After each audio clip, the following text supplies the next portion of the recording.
I'd like to call the meeting to order at 7:02 p.m.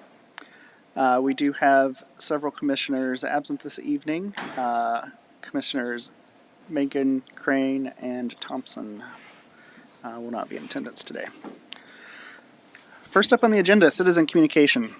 The Planning and Zoning Commission welcomes comment on items relevant to the Planning and Zoning Commission not already scheduled on tonight's agenda. In accordance with the Texas Attorney General's opinion, any public by the Commission. No formal action, discussion, deliberation, or comment will be made by the Commission. Each person providing public comment will be limited to 5 minutes. Is there anyone wishing to address the Commission this evening? All right, I see no residents wishing to speak. Moving on to agenda item number 3, the consent agenda. All matters listed under the consent agenda are considered routine by the Commission and will be enacted by one motion. The items include preliminary and final plats where staff has found compliance with all minimum subdivision regulations. All items approved by consent are approved with any and all staff recommendations. There will not be separate discussion of these items. If any commissioner desires to discuss an item on the consent agenda, we can move it off to the regular agenda for further consideration. Are there any items that the Commission wishes to remove from the consent agenda? All right, no items will be removed from the consent agenda. We have 2 items this evening. So 3A, approving a final plat for 6966 Commercial Park Addition, an approximately .501 acre tract situated in the John C. Lee Survey number 35, abstract number 488, Pflugerville, Texas, generally located south of Row Lane between Algrig Street and Row Loop, to be known as 6966 Commercial Park Addition. And item 3B, approving a preliminary plan for Carmel East, an approximate 289.069 acres of land out of the John Lease Survey number 18, abstract number 496, and the Joseph Wheel Survey number 2, abstract number 802 in Travis County, Texas. I'll take a motion and a second to approve items 3A and 3B on the consent agenda. I'll move to approve the consent agenda. Second. All right, all in favor? Aye. Any opposed? All right, consent agenda passes. Moving on to the regular agenda. Item number 4, discuss and consider. So items on, we'll do 4A. This will be discuss and consider the 5-year capital improvement plan for fiscal years 25 through 29. Hi, good evening. I'm Abby Morrison. I'm the Public Works Services Director. I'm joined here by the Public Works Management team. We're here tonight to request your approval of the fiscal years 25 through 29 capital improvement plan. We were here at the beginning of April and introduced that draft plan to you. We've taken some of your feedback and made some modifications to that. In front of you, you have an updated version of the document. You can take a look at that. You'll also receive one final document at the joint city council meeting on May 14th.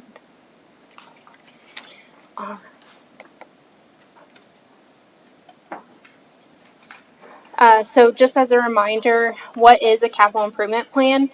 This is a critical long-term investment plan to help support our economic vitality and promote livable neighborhoods. This plan is refined and approved annually and done in the 5-year span.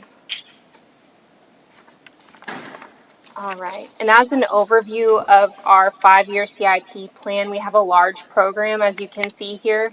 We have roughly 132 projects we have invested over the next 5 years. That capital cost is approximately $2.2 billion over the next 5 years. We have a lot of historic projects going in the ground right now.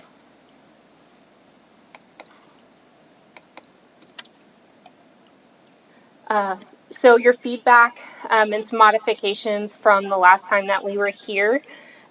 We have incorporated the pillars of the strategic plan on every project. We understand that's very important.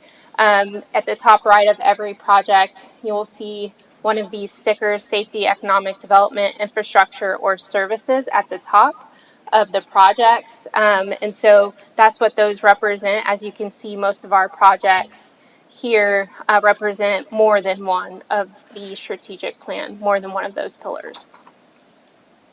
We've also included several summaries of funding and graphs to make the information a little bit easier to digest and to look at, and look at those funding pieces of the projects. And next we did add 4 projects. The first is in the Parks program. It's Athletic Fields Feasibility Study. That will kick off this year and go into next year. The last field feasibility study was done in 2014, so we're getting ready to kick that off. We also added 3 facility projects, the Justice Center expansion to accommodate staff for now and in the future, the Justice Center Evidence Room retrofit. This is for, we would use that for evidence processing, and then an East Police substation. And of course, that's to serve the growth out to the east and maintain our response times. These projects are all in the future of fiscal year 27.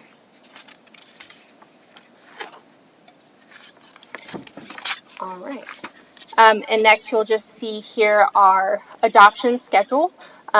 We are here tonight, again, requesting your formal approval to adopt this tonight for City Council. So with that, again, we just provide a recommendation. We request your recommendation to City Council for the 5-year CIP plan for fiscal year 25 through 29. And I'm happy to take any questions at this time.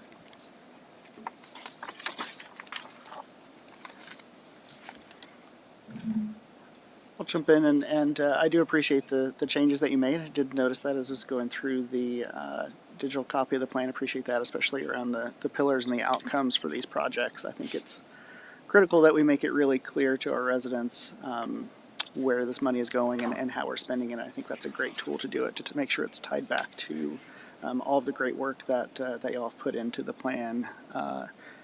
So I appreciate that. There's clearly a ton of work there. I did notice the facilities plan update for things like the police substation and Justice Center expansion. I did want to ask a couple of questions about that. Sure. I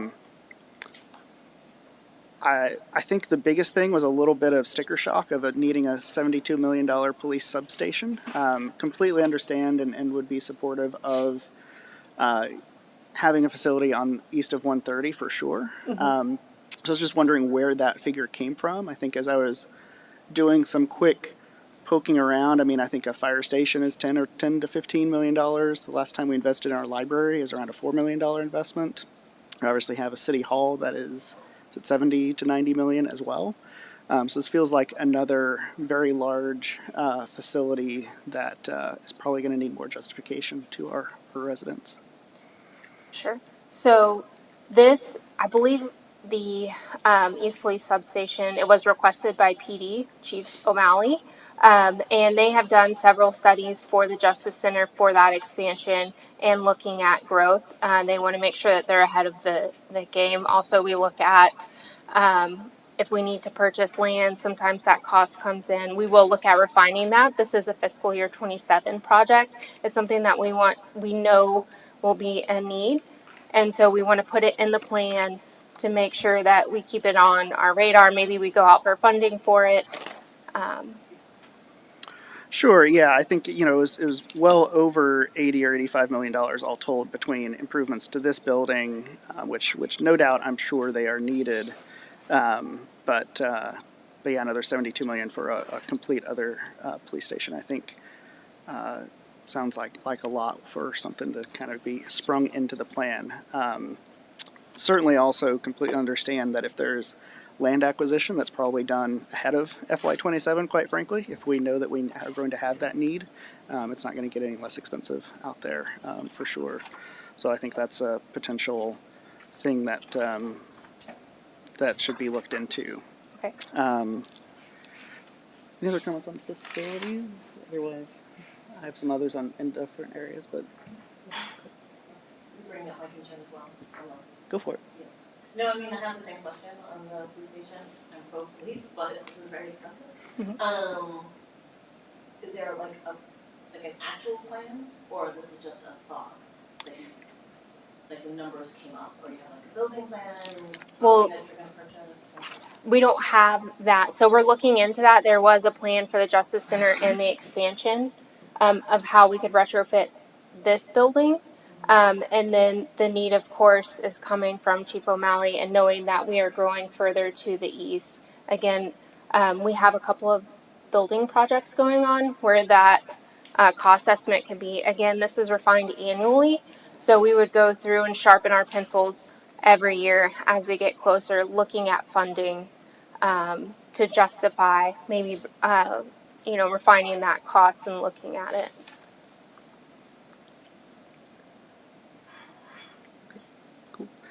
I had a couple of comments or questions on roads, and this, again, I want to thank you all for building out some of those summary graphs. I think it's really helpful to see the percentages of where we're investing, and I certainly think that, looking at this 5-year plan and seeing, right at 60% of the general fund projects being around transportation, I know that that is certainly top of mind for, I'd say, everyone in our community and around our community. I think a couple of things that I want to make sure that we're prepared for as we continue to roll down. Again, I don't know that any of these projects had changes per se, but I do think, 4 more years on Kelly Lane is, I think we'll all be very happy when that's done. But I know a lot of folks have been waiting and dealing with construction already for that for a while. I did have one question about seal and row lanes. I saw they had. I think it was a $60 million sitting in 2029. I wasn't sure if that was a mistake or if that was intended to be the total of those projects, or I was a little bit confused by that one. Sure. So again, with the plan, what we're doing is we have studies that go on, and then they come back with an estimated cost. We start looking at, does the city want to do these plans and it's a need, and so we don't want it to drop off of our plan after we've done our study.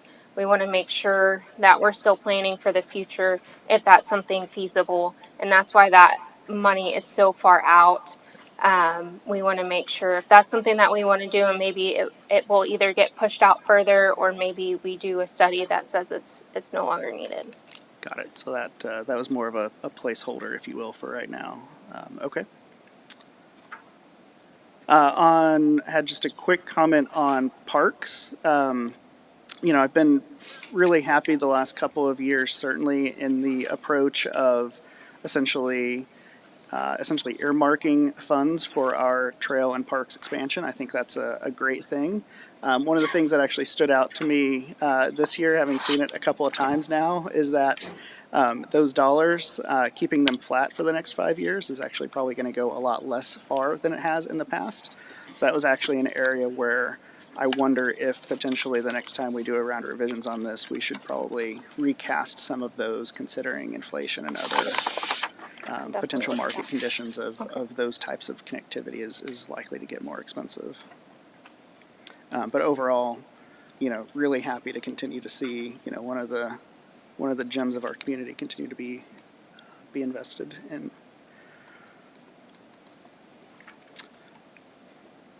I think the only other thing, and this is partially from some comments that I've heard from other folks, I would love to have you maybe explain briefly around the impact of our impact fees from our development community, et cetera, and how those fit in with these overall projects. Obviously, as a community, we need to invest in these large capital improvements, but we're also continuing to ask more and more of our development community as we're approving things on this board for projects as well. And so it might be good just to get a quick summary for those who might be paying closer attention to explain how those fit into this picture, if you don't mind. Sure. We have an impact fee study that we use that's identified these projects within the 5-year CIP, and we use that study to. That's how we calculate those impact fees to the study. I don't know, Brandon, you want to speak to water, wastewater? So, so Brandon Pritchett, Utility Director for the city. So impact fees for water, wastewater, which would be similar for any of them, they're set, like Abby mentioned, they're set by an impact fee study that comes to y'all for approval, goes to city council for approval. How they impact everything is that you can charge a set amount by state limit, by state law. based upon what your CIP is. We use those impact fees to fund up to a set amount of our capital improvement program. So they fund up to a set amount, which helps reduce the burden that existing either ratepayers, in my case, or taxpayers pay for a project. So we use those impact fees to be able to, based upon the size of the development, whether it's a single family residential or if it's a huge multifamily or a commercial entity. And those help fund the CIP for the next 5 years based upon what their estimated impact would be on the infrastructure that we're constructing.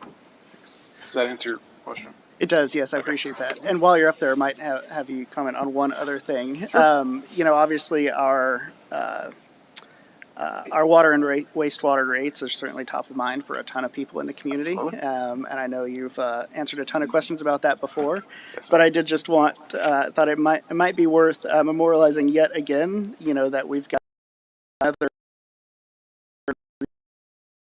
wastewater to get the new treatment plant up, the raw water line, and a ton of other things to sort of get us caught up.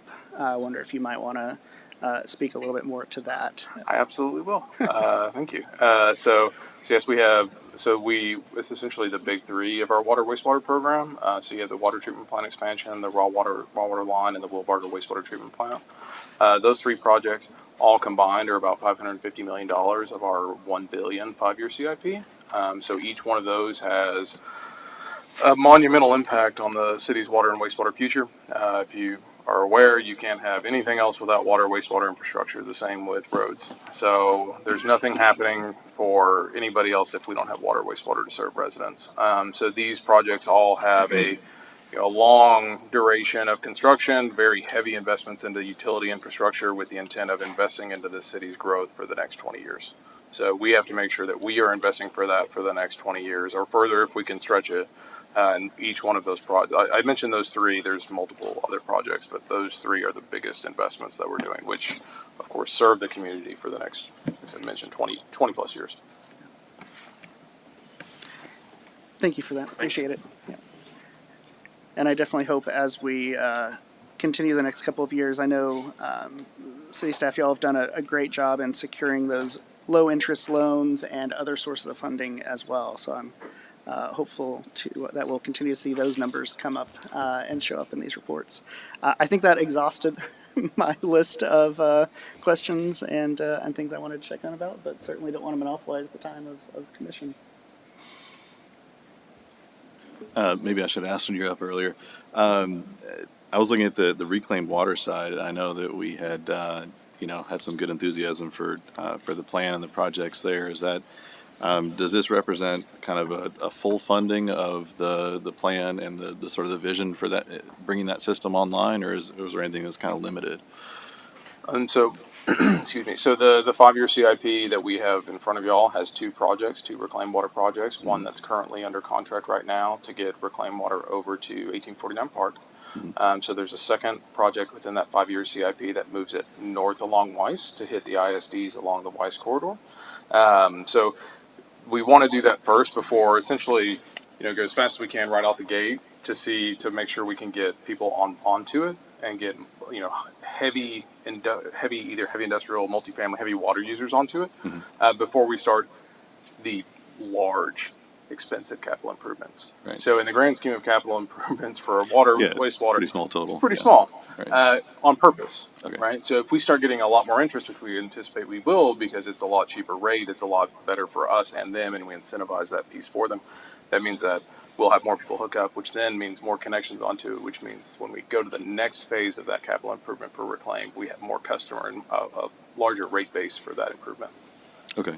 So if we, because I'm seeing on the chart like 25, 26, 27, have some funding, but then 28 and 29 right now are blank. If that's something that picks up and it becomes a big service and everything else, we could potentially see the investment increasing in Correct. the Yes, future?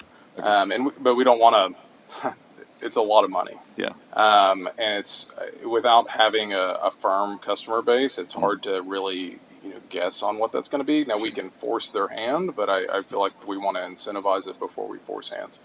And also with all of our Reclaim projects, we're currently planning to go for Bureau of Rec funding. So Bureau of Rec funding is grant funding. So it's not loans, it's grant, but so we're pursuing that for all of our Reclaim water projects. Anything Purple Pipe is moving that way because they are very generous with their grants. I think one thing to consider is if I'm trying to remember was it a 7-phase plan or something like that originally in the reclaimed water? Oh, was it just 4? Okay, it seemed like a lot. It was very impressive. I think one of the things that would be great to include going forward is one of the maybe a specific target around getting. I know there's a couple of heavy water users around, whether a couple of MUDs or HOAs over there as well. Yes. I think figuring out a way to start working towards that, it would be a really great thing. In addition to the bare bones ish plan that we've got here. And that was the intent. Yes, sir. We're to reach out to the Carmel, the Sorrento, all on that Weiss corridor. Yes, sir. Got it. Okay, so that is potentially covered by the That's second Weiss line. project. Yeah. Yes, Gotcha. sir. Okay. Thanks. And maybe kind of a similar question, I'm noticing on the kind of funding schedule for the water projects, there's also kind of a drop-off in funding, 28, 29. Is that kind of a similar profile that maybe there's things that we have in mind that we're just not having in the funding right now? Or is it, do you think that the infrastructure improvements will be that concentrated in 25 and 26? They're concentrated in the fact that, again, the big three make up a huge chunk of it. Yeah. So 2 water projects are $300-ish million. Right. So of a $500 million five-year CIP. Mm-hmm. So it's not that the funding drops off. It's just that the projects are not as intensive. Yeah. So we're looking at pipelines, even medium or large diameter pipelines, which are a lot less expensive in the grand scheme of what you need for cash. Gotcha. Okay. So then there wouldn't, theoretically, the list would be smaller in 27, 20, 29 of active projects that are going to be going on. It may be smaller by dollar amount, but Yeah. we may be investing more heavily into rehabilitation projects for the older, which we're doing a little bit of that now, but there's only so much bandwidth to be able to do that. So there may be a little more projects, but more rehabilitation of outdated infrastructure. Gotcha. Okay. Thank you. Thank you.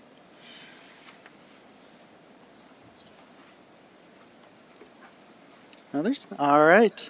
I will entertain a motion. I believe the request is. Oh, want to jump up? Sure. Wanted to point out one little piece of clarification. I'm not a police officer and I've never played one on TV. But relative to the substation that we were referencing earlier, the amount that's in the CIP is roughly $5-6 million.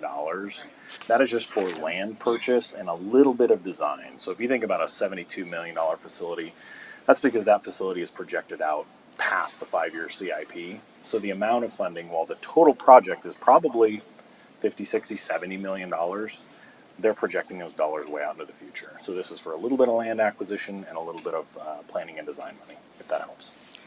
Yeah, thanks for the clarification. So the project total that's showing on the tables is not necessarily the funding total within the 5-year period. It's the project total overall, even if that period extends beyond the 5 years? That is correct. That's just an estimated number. And it's a good thing to point out, too, when you talk about a $2.2 billion capital improvement plan, it's not fiscally constrained. We're really looking at that 2025 number as far as what that immediate debt issuance or rate would cover. But anyways, yes, just a wishful holding price for a future substation way off into the future. Yeah, no doubt. As we continue to build out in that direction, there will be a need there. It was just a surprise to see another very large project jump into the plan.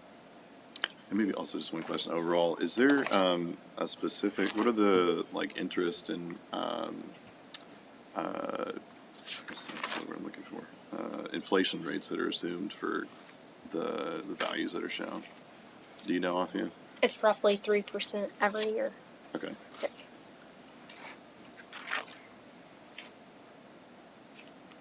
I think that's actually it. All right. I believe staff is asking for a recommendation to approve this and send it to council for their next meeting. So I'll entertain a motion. I motion to approve. I'll second that. All right. All in favor? Aye. Aye. Any opposed? All right. Motion passes. Thank you. Appreciate all of the work that went into this. It's a lot of projects. And I appreciate you all taking all of our previous feedback. All right. Next up on the agenda, item 4B, discuss and consider action regarding an application for a subdivision waiver, section 15.16.3M, subdivision design standards to allow for a permanent dead-end street to exceed the current 600 feet for a subdivision, generally located along Cameron Road, to be known as the Murchison Tract subdivision.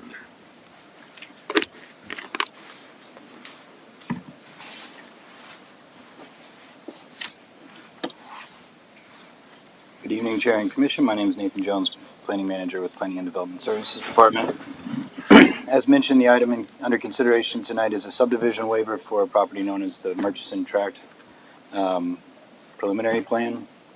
The request is to allow for a permanent dead-end street to exceed the maximum 600-foot requirement that is codified in our subdivision design standards.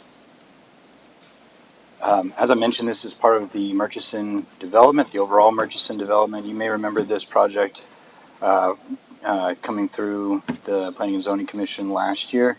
It went through annexation and rezoning in 2023. What you see here, the image that you see here, is from that zoning case. It shows the comprehensive plan, future land use designations, and then on top of that, overlaid with that, are the current zoning districts. So it was kind of pieced apart into a few different zoning designations. The area of consideration tonight is the SFMU, that's single family mixed use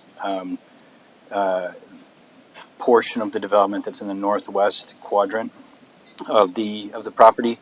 As you'll see, and as I'll go into a little bit more in throughout the rest of this presentation, it's bounded to the north by the 1849 park, so that's all publicly owned parkland, and then to the south by pretty heavy floodplain. So that floodplain kind of bisects the Murchison property and is all zoned for public facilities. Just by way of some other background, like I said, it was annexed and rezoned last year. The preliminary plan is currently under review and is currently clearing comments. One of the comments that is left unresolved is this request for a subdivision waiver to allow for a road in that northwest quadrant to exceed the 600-foot maximum. So this standard comes from, like I mentioned, comes from our subdivision design standards. It's 15.16.3M, and it's to permanent dead-end streets shall not be longer than 600 feet. It's really intended to really not allow for long, uninterrupted travel corridors. There are a lot of issues with long, uninterrupted travel corridors, which kind of creates speeding issues. There are also some concerns for emergency access. So that's kind of the intent of that requirement. The subdivision waiver criteria are identified here. There are 3 different criteria. You'll notice that they are all or statements, so the request really has to fit into one of these different criteria. However, in staff's review, we found that it met in some way all 3 of the different criteria. So here is an exhibit that shows the current proposal for the preliminary plan. The area that's bolded within the heavier black line is the area within the Murchison preliminary plan. You'll note to this kind of southeast is where all of the floodplain and drainage and detention facilities will go. It will connect on the west side to a project known as Cameron 96 preliminary plan, which is another residential development. It will extend, if approved, it would extend Kimba Way, shown in that gold bar. Kimba Way would continue on into Cameron 96, and once Cameron 96 is fully built out, will eventually connect to other roads that will eventually access Cameron Road along the south side. It'll also turn north and be accessed by Caperi Drive in that neighborhood to the north there. So the distance, a few distances to kind of go over here. That golden bar is about 700 feet, and then the blue bar that goes up through Ernest Hall Plaza is about roughly about 500, 550 feet. So part of it, part of the issue here is that the only way to provide access to these lots is through the extension of Kimba Way. There is no real, it is physically unattainable to provide access to these through both the public parkland and through the detention and floodplain facilities. So in order to provide access for this, Kimba Way does need to be extended. I should also note that the preliminary plan for Cameron 96 has been approved and fiscal has been posted for it. So they're in the process of actually building out those that infrastructure. So once Cameron 96 has been completed and built, this would connect to it. But just by virtue of the location of Kimba Way and it being bounded on both the north and south side by undevelopable land, its only access point would be going through Cameron 96. Yes, everything in hatched, all that hatched area, what would be on the left-hand side of the screen. So we'll actually doing the connectivity, which development does that land on? So if we're approving Kimba Way to stop there, but then at some point somebody's got to take it up to Caperi Drive, right? Yeah, and that's already included in the Cameron 96. Cameron 96 is Been put forward, so those roads will be constructed, and those roads will be constructed prior to the approval of any construction plans or final plats for this phase.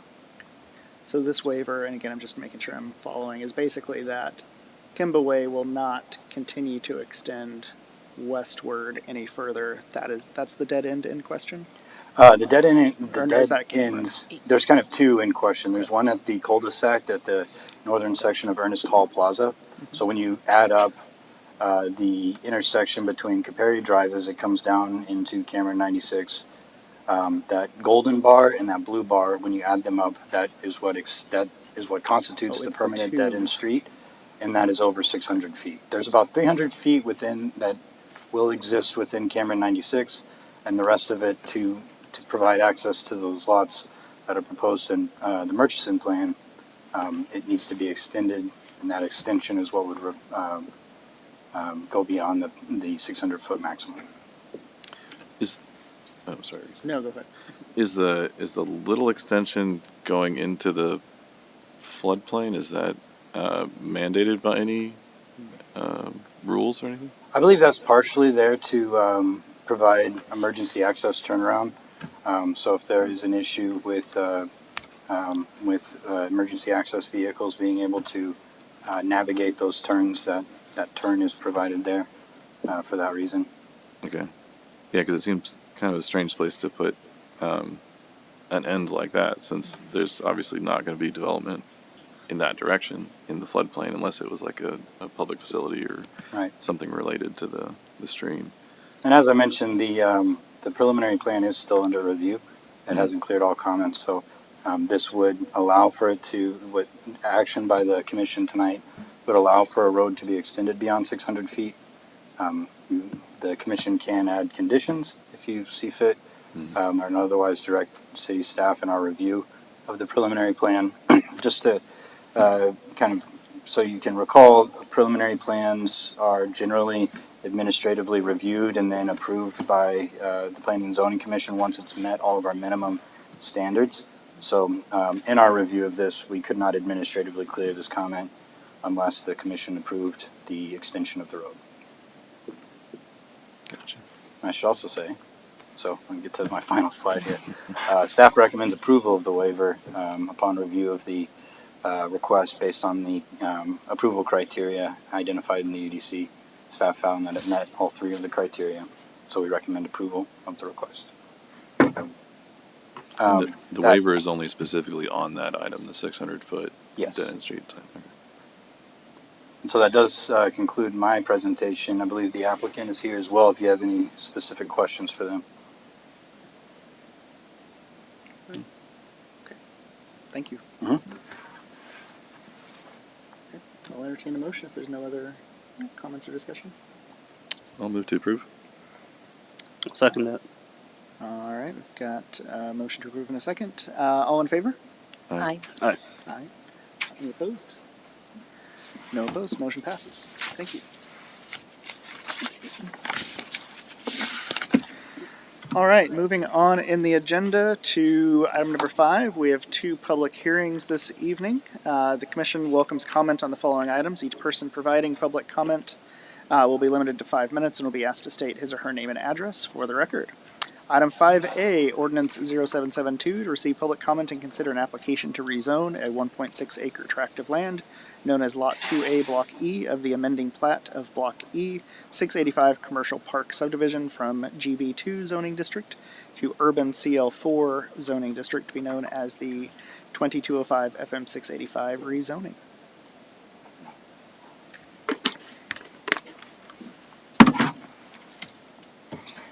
All right. Next item before you tonight is, as mentioned, the rezoning request for 2205 FM 685. Summary of the request: the property is about a 1.3 acre lot located within the 685 Commercial Park subdivision. It's outlined here in red. As you can see, it's already built out with existing structures. I believe there's a gas station there currently, as well as a commercial retail center. The request is to rezone from the general business 2 zoning district to the urban corridor level 4 zoning district. The property is also located within a zoning overlay known as the 685 Commercial Park overlay. We'll go into more detail on that further on in this presentation. But I did want to take a second here just to kind of give a refresher on what an overlay is versus what a base zoning district is. Obviously, every property within the city limits is assigned a zoning district, and that's generally referred to as its base zoning district.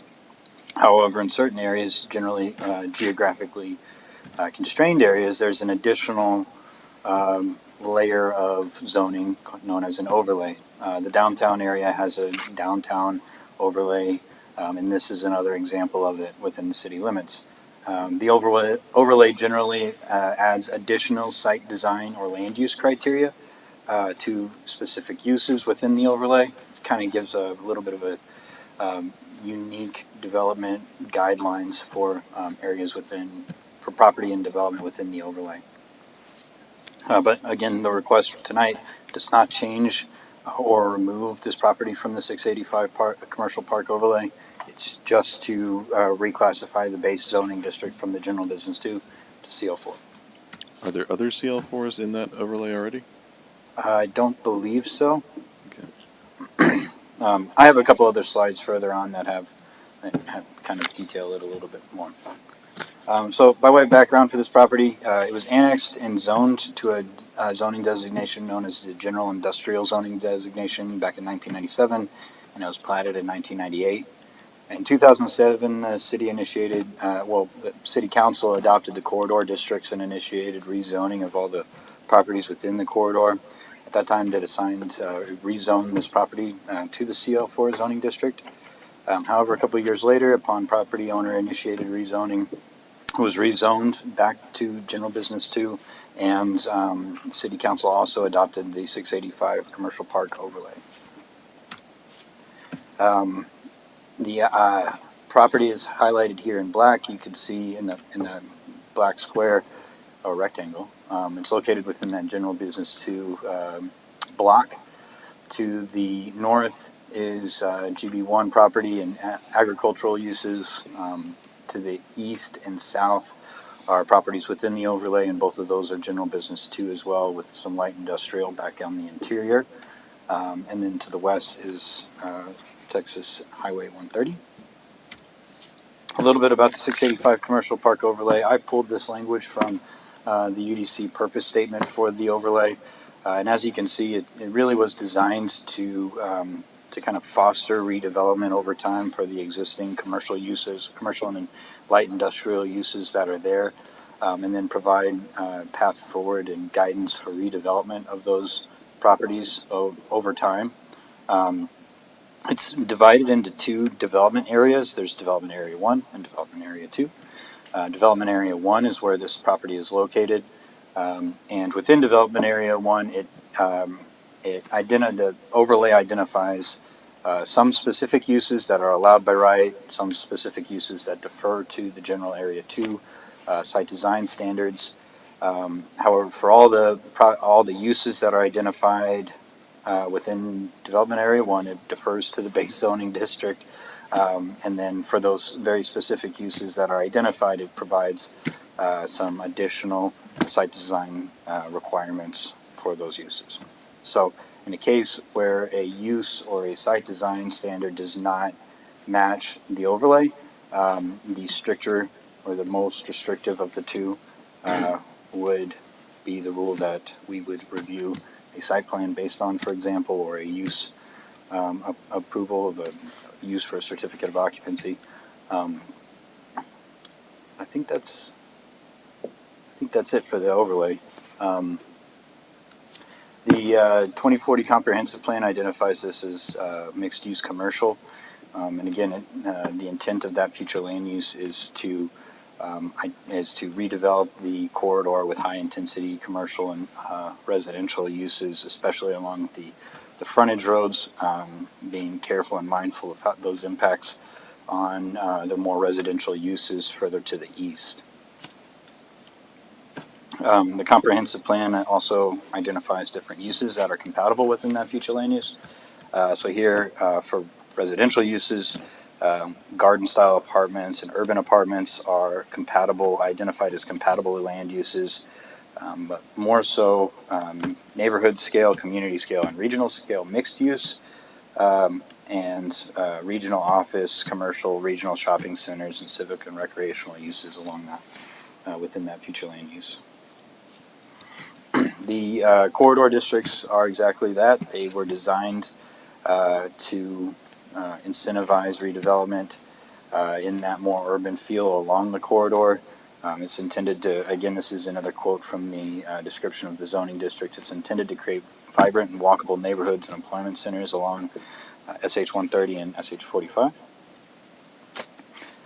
So upon review of the request, staff recommends approval of the rezoning from the base zone to GB1, or from GB2 to CL4. And again, just wanted to clarify, the request does not change the boundaries of the overlay or remove the property from the overlay.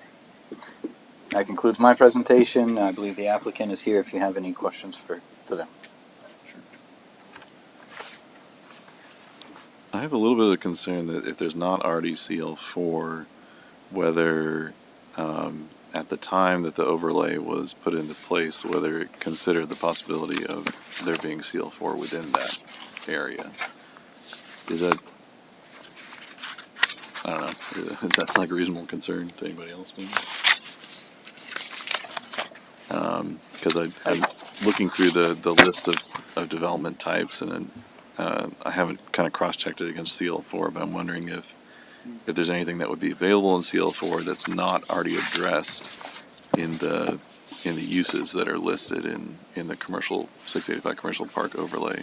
I went through and kind of highlighted just a few differences between GB2 and CL4. So some things you're looking at are like, for example, allowed in GB2, you have mini warehouse and public storage, which would not be allowed in CL4. You have regional, like for example, where in CL4 you might have minor breweries or distilleries or wineries allowed. Major breweries or distilleries or wineries would not be allowed. And the distinction there, and the reason why I use that as an example, is you're going from kind of a less intense use to more of that regional capacity type use and more industrial type use that would be allowed in general business too. As I mentioned, also the site is already built out and has existing uses on the site. In the event that the property is redeveloped at some point in the future, it would have to conform with the zoning in place at that time, which would be CL4. If the CL4's site design standards are changed at some point in the future, or land use are changed at some point in the future, they would be required to conform to those uses at the time of redevelopment. Is there, I guess I'm kind of wondering what the motivation is to do the change if it's already kind of GB2 style development and fully developed. It's my understanding that what kind of prompted this is that there was a new tenant for, I believe, a barber shop, and a barber shop is not allowed in the GB2 zoning district, whereas it would be allowed in the CL4 district. It wouldn't So- be like an SUP to do that. It's just completely prohibited. Interesting. But again, when staff is reviewing these requests, we're looking at the whole basket of goods and the intent of the zoning district and how that fits in with the future land use. Yeah, I mean, I could certainly see potentially other lots around there eventually moving CL4. Obviously, that's a lot of density. This lot in particular, I think I had a similar question to you on a 1.6 acre lot, and at some point, if it was redeveloped, there's probably an increased right of way. Speaking of the Row Lane project, that would be part of that, or would have to become part of that plan, which doesn't leave you a lot of space for the level of density we're used to seeing for CL4 zoned properties. That's a good point. I mean, just because the zoning district allows for a certain type of development doesn't mean that that's actually buildable on the site given site constraints. When we review site plans, we have to make sure that everything conforms and everything kind of works in balance. So if there is a maximum density or a maximum buildable area, that still may not be achievable given right-of-way dedication requirements, given setbacks, given any number of regulations kind of interact with each other. I guess, Is there an increased need for parking spaces as well on this lot? I don't believe that the use changed, so to kind of go into that, when we review certificates of occupancy for existing structures, we verify whether the use is allowed by right, and then if it's an already existing site with existing parking, for example, we would look to see whether or not that change of use triggers any additional parking requirements, and those would be kind of handled at that time if we needed to. If, for example, the change of use would require, just for sake of example, if there's 10 parking spaces and that change of use triggers 5 additional parking spaces, before we could issue the certificate of occupancy, we would need to go back and address those missing parking spaces somehow. That can either be through a revision of the site plan, so they reconfigure the lot and actually construct additional parking spaces. They can restripe it. There's kind of there's a few different ways to address that at that time, but just because a use is allowed by right doesn't necessarily mean that the site is currently designed to handle that use. So again, through administrative processes, we'd go back and verify whether or not that, for example, if parking was required. If they didn't have enough parking, we would require there to be more parking. But if they did, then it's fine. Yeah, I think maybe just a comment beyond the scope of just this request this evening. It feels like we're needing to be pretty heavy-handed to jump from GB2 to CL4 in order for an intent that is to open a hair salon or barbershop. I wonder if that is something we should potentially address as a different approach for future requests like this, of either considering allowing in GB2 or as a specific use or some other way to do that. Feels like a big change for what we're being asked to do this evening. so the SUP is not an option here? Is that I think that's what you were saying. Yeah. Okay. So, do you want to touch on what General Business 2 district, do you know, like, General Business 2 is intended more to be of a heavier commercial contractor type land uses and that type of thing, which is when it was rezoned from that CL4 and they started looking at the corridor zoning, creating that overlay district, they looked at those different uses that were in there, and based on the feedback from those property owners, the light industrial was kind of the major land use that was requested on the That's interior. certainly around. But there was also concerns at that time about what would that look like along the corridor and along that stretch of 685 as well as Row Lane. And so that's why you see inside that overlay district those two different district pieces.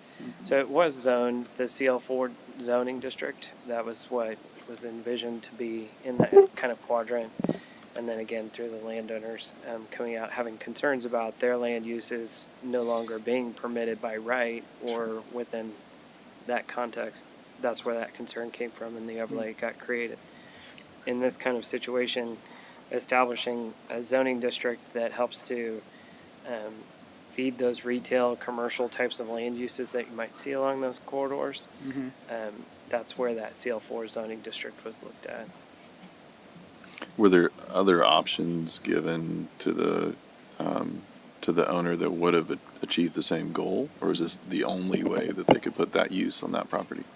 Again, for that specific use, when staff was reviewing it, that CL4 zoning district is really designed to be along that 130 corridor and that 130 frontage. So there are other zoning districts that probably would allow for that specific use. Whether or not that affected the other uses that are existing there is something that we would have had to review at the time. But again, just based on the request, when we held a pre-application conference meeting with the applicant, we're going over everything.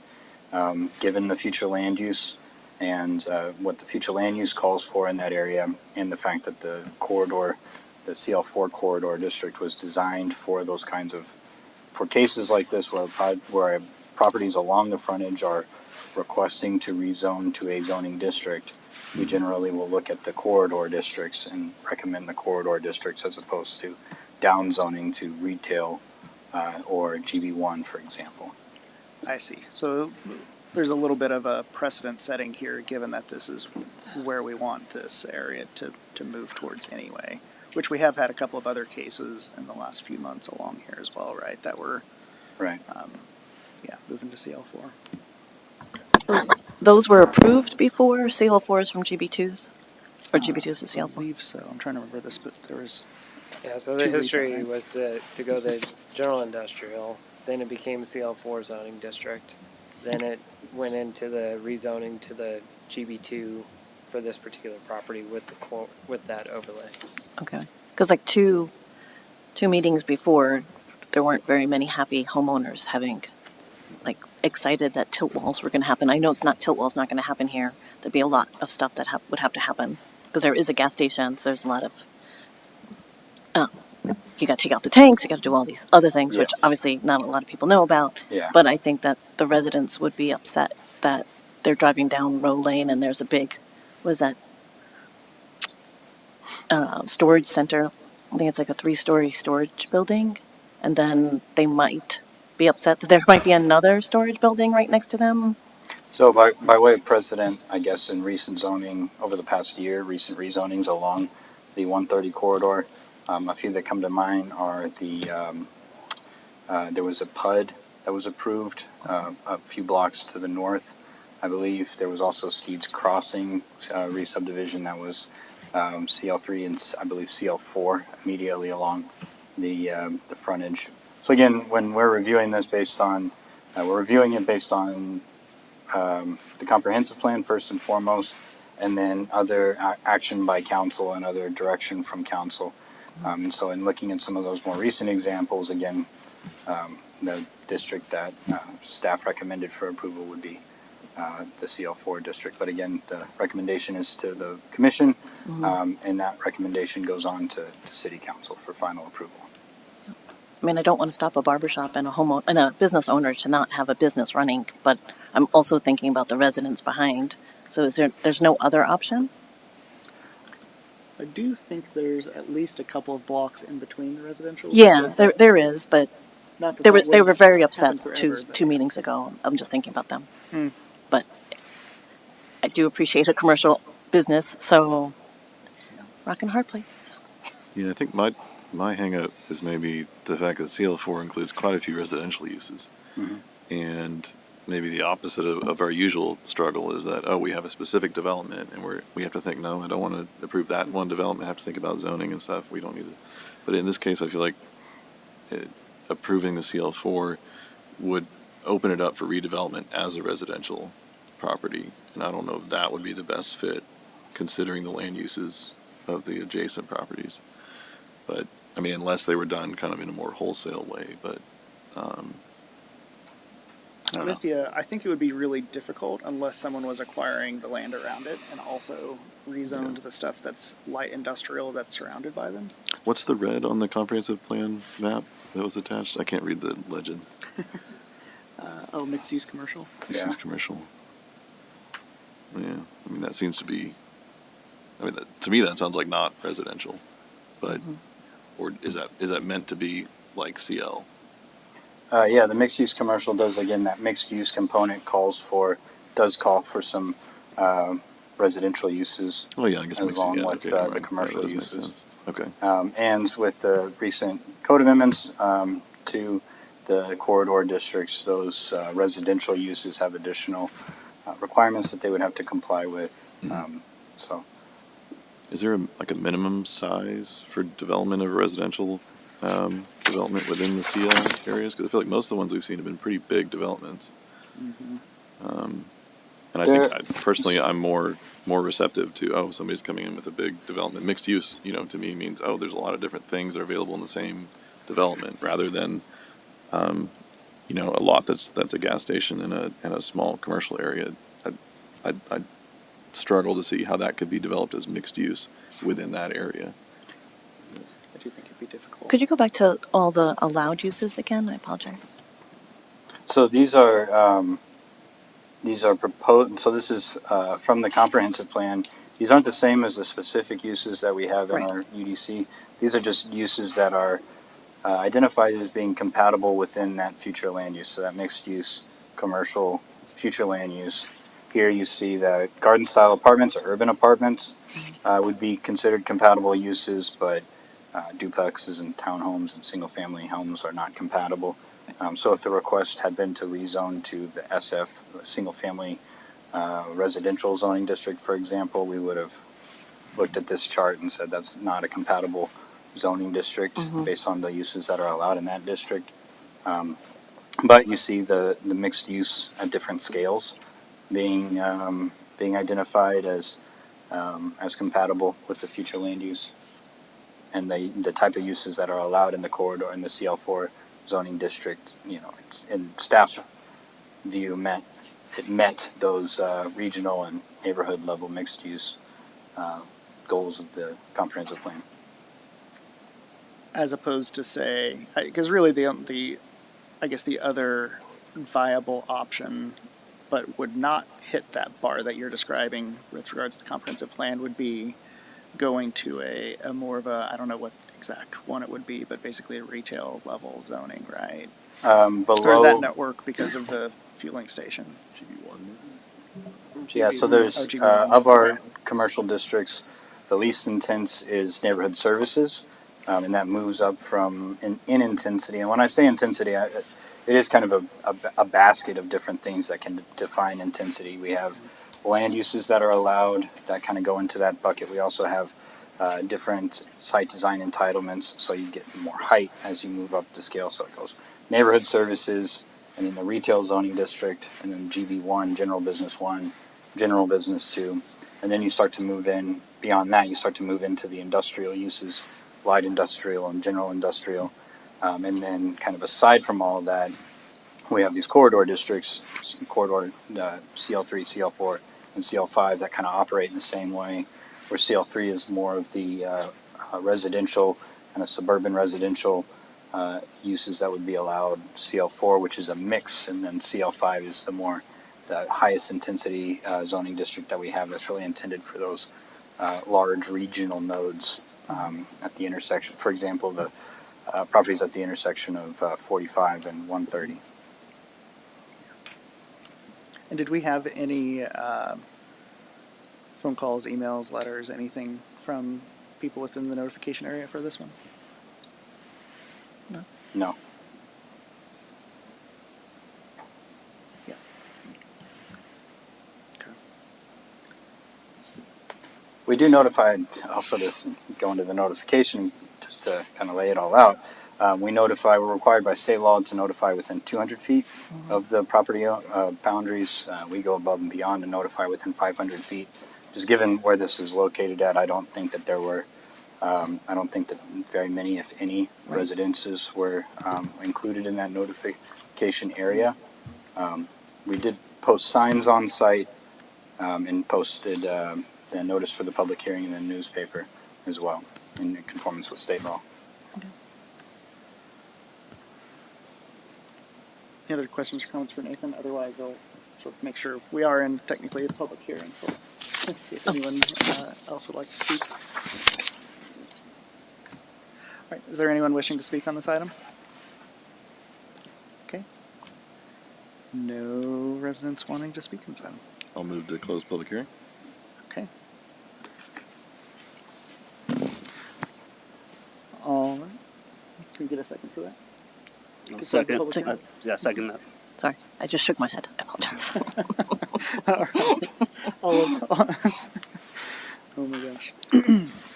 All right, we've got a motion and a second to close the public hearing. All in favor? Aye. Aye. Aye. All right, no other commissioners to oppose. All right. Any other questions, comments? Otherwise, I will entertain a motion.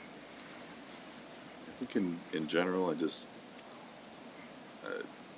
I don't know if I'm convinced enough that allowing residential in this area kind of by right would be the right use for that land. I know that's not necessarily what's being asked, but I think, and I hate to to recommend not approving just based on something that's not even what the owner wants to do, but I don't know. So just a quick clarification to that. So our UDC code changes were approved, and one of the things that came with that is there's an urban multifamily that would be permitted by right, but they would have to meet a lot of different conditions that are associated with it to be able to establish that type of project.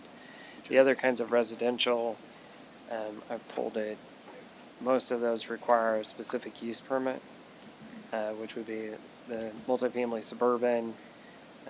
The condominium land use that used to be listed is struck. It's no longer part of that. So assisted living, live-work unit, multifamily suburban requires specific use permit. Retirement living village and skilled nursing all require specific use permits.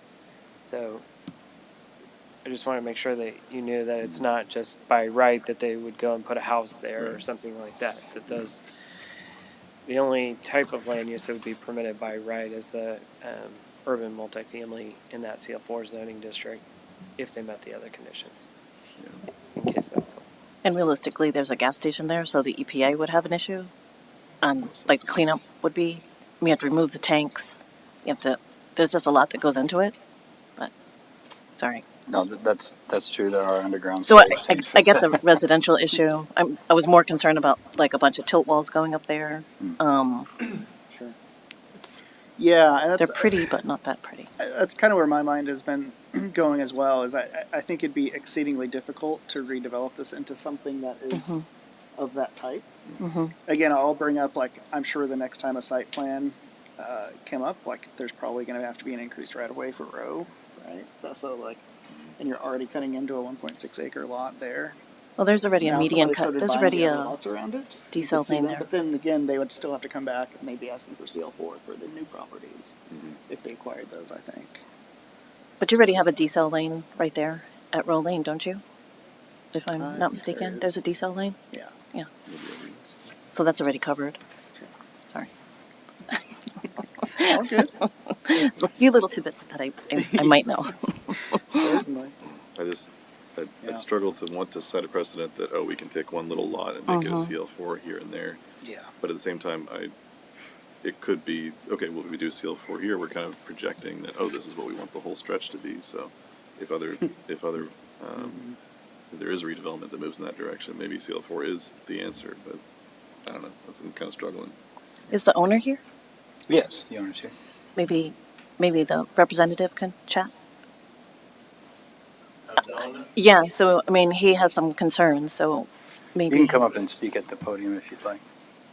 that might assist.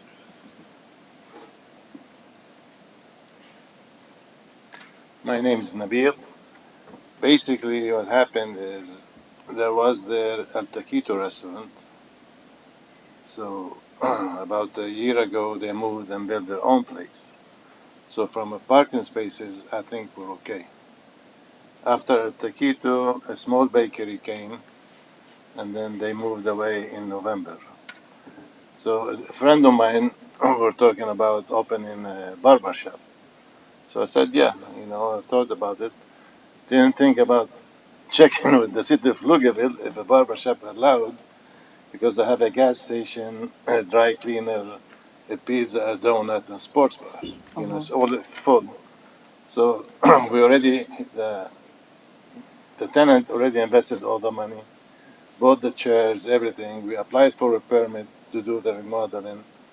I wish they say in there what you go on from to, then would have known back then before he spent all the money. So once the work is done, we went to the city to apply for a CO, and they said, oh no, you can't have a barber shop.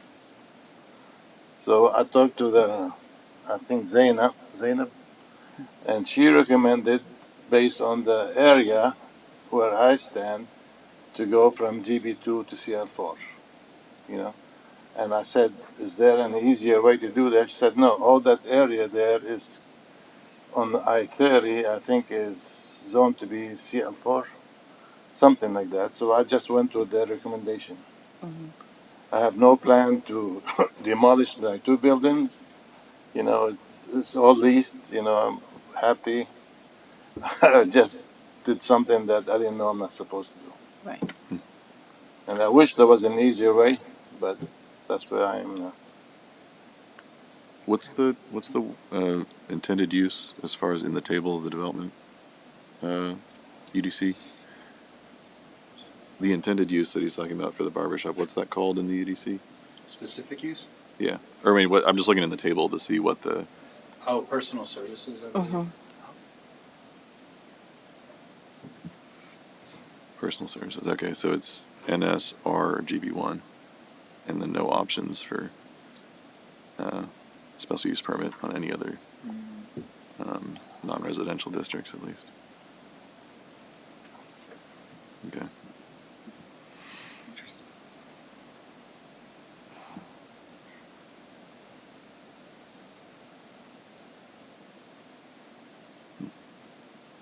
And GB1 doesn't work? It would. It would. It would. So, I mean, that is an option, as well as you could propose an alternative, which would be. Because I think GB1 would less- work, because then it doesn't do anything residential. Right. So GB1 does have a mixed use component in there as well.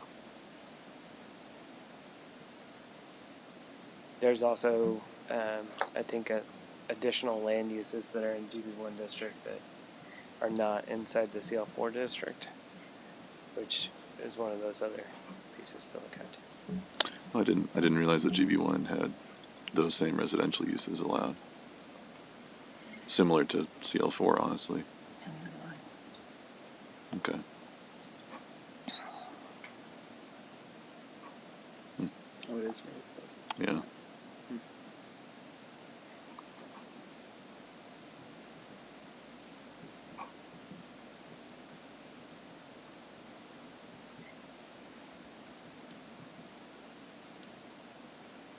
Okay. I mean, I guess, yeah, if the alternatives result in basically the same thing and there's no option for a special use permit, I don't know. I guess I'm on board. All right, I'll entertain a motion. I'll make a motion to approve. I'll second that. All right, motion to approve in a second. All in favor? Aye. Any opposed? No opposition. All right, motion passes. Thank you. Appreciate Thank it. you. Does seem like we might want to look at some SUP options for a couple of those, if that's what we really want to be traffic anyway. Yeah. Actually, loosening some of those by rights might be. Right. Does an overlay, can it only apply new restrictions or can it pull back restrictions from the existing base zone? We have another item to present. If you want to hang out, I can talk to you afterwards. I can call you tomorrow. Okay. All right. Next item on the agenda is 5B, Ordinance 0774. This is also a public hearing to Consider an application to rezone an approximately 150.18 acre tract of land situated in the William Caldwell Survey, abstract number 162, survey number 66, locally addressed 16544 Cameron Road, from agriculture development reserve to single-family residential, single-family mixed-use, neighborhood services, and parks, facilities, and open space, to be known as the 16544 Cameron Road rezoning. Nathan pulled the ticket to do another one. Right. Lucky guy. Yes. Good evening, Chair and Commission. I'm Nathan Jones, Planning Manager. Maybe I'm we'll under- have different hats or glasses or something. We might have too much fun with that if you allowed us to do that. Okay, I'm under consideration tonight is a rezoning request for a property located at 16544 Cameron Road, known as the 16544 Cameron Road rezone. Summary of the request, the property under consideration tonight is approximately 150 acres. It's located along Cameron Road, where Cameron Road and Foxgrove kind of intersect, and then Cameron Road goes north. I'll get into this a little bit later in terms of the design of everything, but it fronts on Cameron Road on both the south and eastern sides of the property. Project is currently moving forward with an annexation request. So currently the property is located within the extraterritorial jurisdiction. There are no development agreements on the property. So this is a voluntary annexation petition. The resolution went to City Council. Resolution to begin the annexation proceedings went to City Council last month, and are set to go to City Council on the 28th. We don't typically run zoning and annexation at the same time, so this is a little bit of a unique situation where we're kind of test piloting, running these two application types concurrently. So the zoning request will go before City Council at the same time as the annexation request. Do we have jurisdiction to do that before it's annexed? Yes, we can begin because the Planning and Zoning Commission is making a recommendation to City Council. In order of operations, once it gets to City Council, is City Council will take action on the annexation request first, and then once it's into the zone, once it's been annexed into the city by that action, the City Council will immediately turn around and rezone the property from the ag zoning district that it would be designated at the time of annexation to what I would consider is these 4 different zoning districts for that. So ours is just a recommendation, so it's already just sitting there once they've already annexed it. Yeah. And I just wanted to note that the rezoning request is to the neighborhood services zoning district, single-family mixed-use, single-family residential, and public parks, facilities, and open space. Is that parks or PF? Is that usually put on areas that are? I noticed on the other one it was in like the flood zone area. Is that just kind of like the standard zoning that goes in places like that? We can talk about that more whenever I get to that slide, but it does kind of depend. So I'll make sure to make a note of that when I get to that. Okay. But as you can see here, the zoning districts are kind of dispersed through the site, much in similar fashion to the Murchison development that you saw at the beginning of this commission meeting. There's neighborhood services located along the frontage of Cameron, single-family mixed use as the uses kind of transition back, and then single-family residential further in the back piece with the public facility located along what is not entirely, but some floodplain. Kind of went over this already, but background, the resolution was approved by City Council and the annexation ordinance, which actually takes the action of annexing the property into the city, set for the May 28th agenda. Some adjacent uses, you can see it's kind of, these are existing property lines with the proposed zoning districts overlaid on top. Further to the west is 1849 Park, and 1849 Park kind of creeps over and forms the northern boundary of the property. And the properties to the immediately adjacent to the east, west, and north, other than that agricultural land that's part of 1849 Park, are all within the ETJ as well. And to the south, the other side of Cameron Road, is the City of Austin's extraterritorial jurisdiction. Here we outline the Spire Pflugerville 2040 comprehensive plan, and you can see how some of the comp plan districts overlay on the site. There are, as you can see, it's predominantly traditional neighborhood with the parks facility or public facility and open space future land use along that floodplain area. The traditional neighborhood future land use, as you can see here, calls for kind of a mix of residential uses and residential housing types. It's really intended for kind of larger master plan developments that provide opportunity for missing middle housing. So you're looking at everything from cluster subdivisions, and cluster subdivisions would be kind of pockets of subdivisions that are connected and that oftentimes are found along parks or floodplain or open space areas. You also see compatible uses here are those missing middle town housing types that I was talking about: duplexes, triplexes, and townhomes, small lots, single family. On the non-residential and mixed use side, it calls for neighborhood scale mixed use uses, neighborhood office and commercial uses, and also civic and recreational uses. I may have accidentally deleted a slide here, but the next slide was going to go into the parks, facilities, and open space future land use, and essentially the only compatible use within that district, that future land use, is civic and recreational uses. So again, kind of within that floodplain, you have that PF future land use, and everything else is identified within the traditional neighborhood future land use. Is there any kind of land use that might be applied to an area where you want people to stay away? Like you don't want to have recreation in that area? We have, as far as future land uses, we have institutional, I believe, is another one of the future land uses that would really be designed for those industrial or maybe more utility type zoning districts. I believe we had a zoning case a couple of weeks ago, a couple of months ago maybe, for a wastewater treatment facility, and I believe that future land use was utility, or it was PF as well. So we do have different future land uses that are kind of designed more for areas that we know are going to have incompatible or that are incompatible specifically to residential.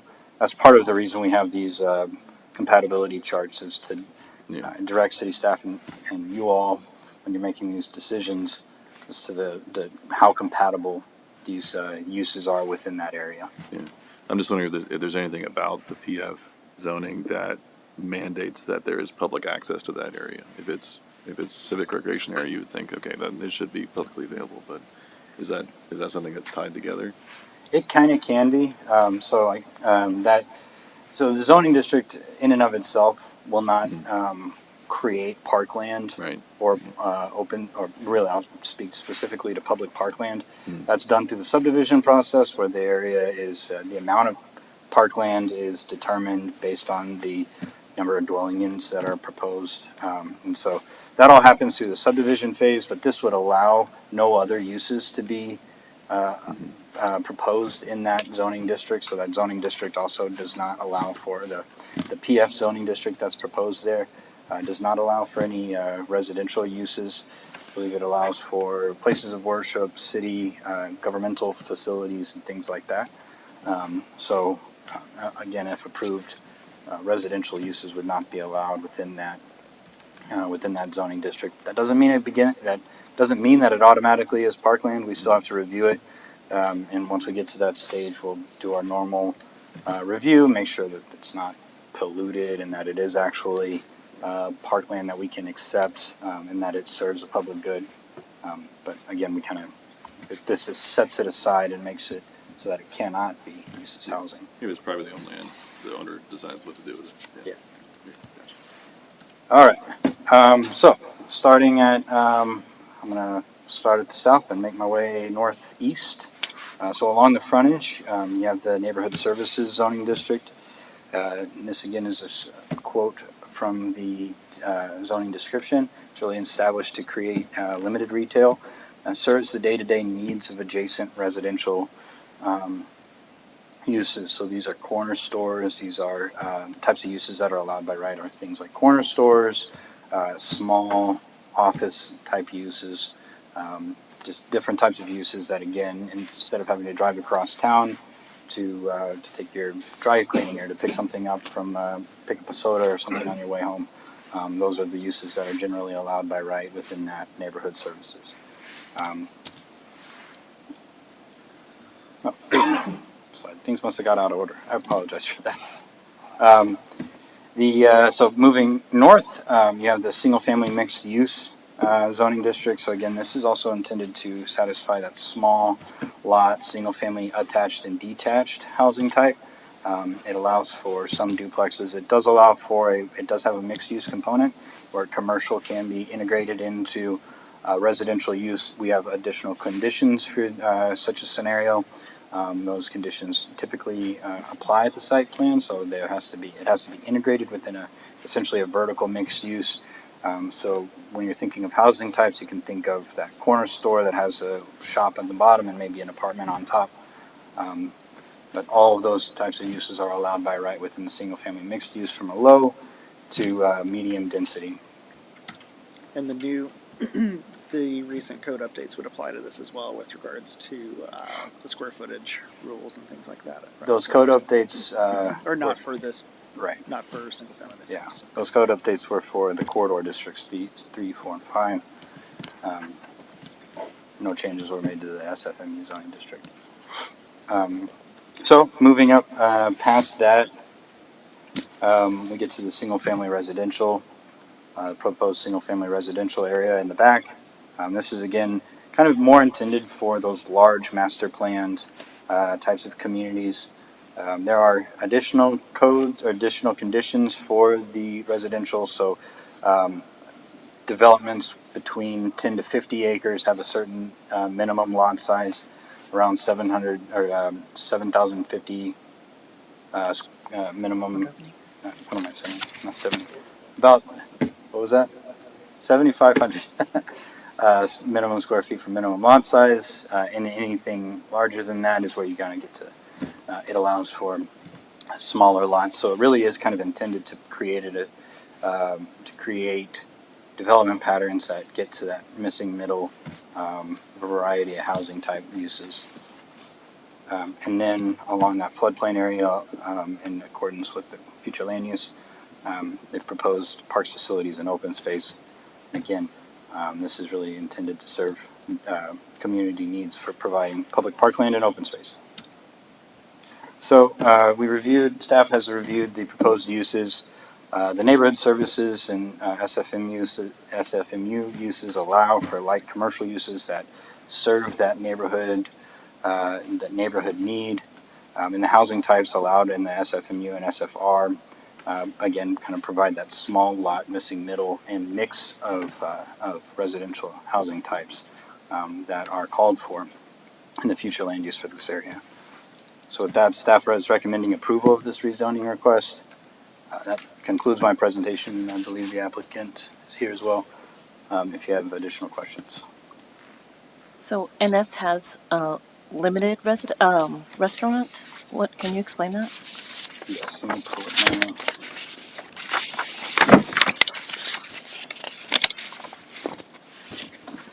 So uses that are allowed by right within the neighborhood services are like minor dry cleaning, office, administrative, medical, and professional offices, nail salon, beauty shop. It doesn't look like, I must have misspoke on the, it permitted with some limitations is the restaurant use. So those limitations would be related to the size and intensity of that restaurant use. Okay.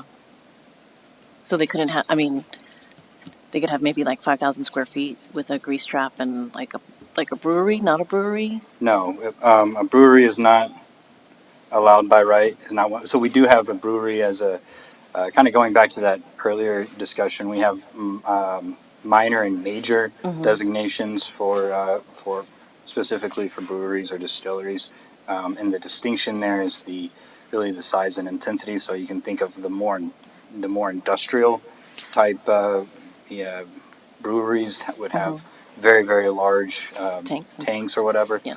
The difference between that or something like kind of a brew pub where the facilities are all contained within the structure. There's no outside storage and there's no major distribution or anything like that. It's all intended for on-site consumption. But regardless, neither of those uses are allowed by right within the Right. neighborhood services district. But you could have a restaurant. Yes, you could have a restaurant. Okay. And corner stores without gas. I believe so.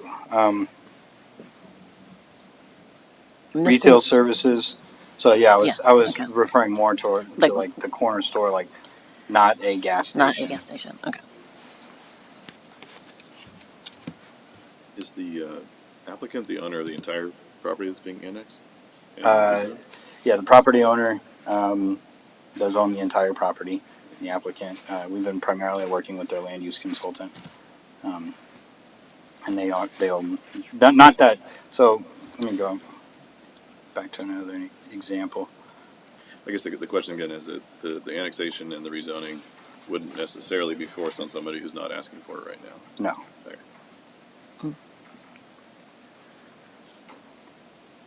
And then what's the purpose of like the flag lot with the little bit coming down on SFR?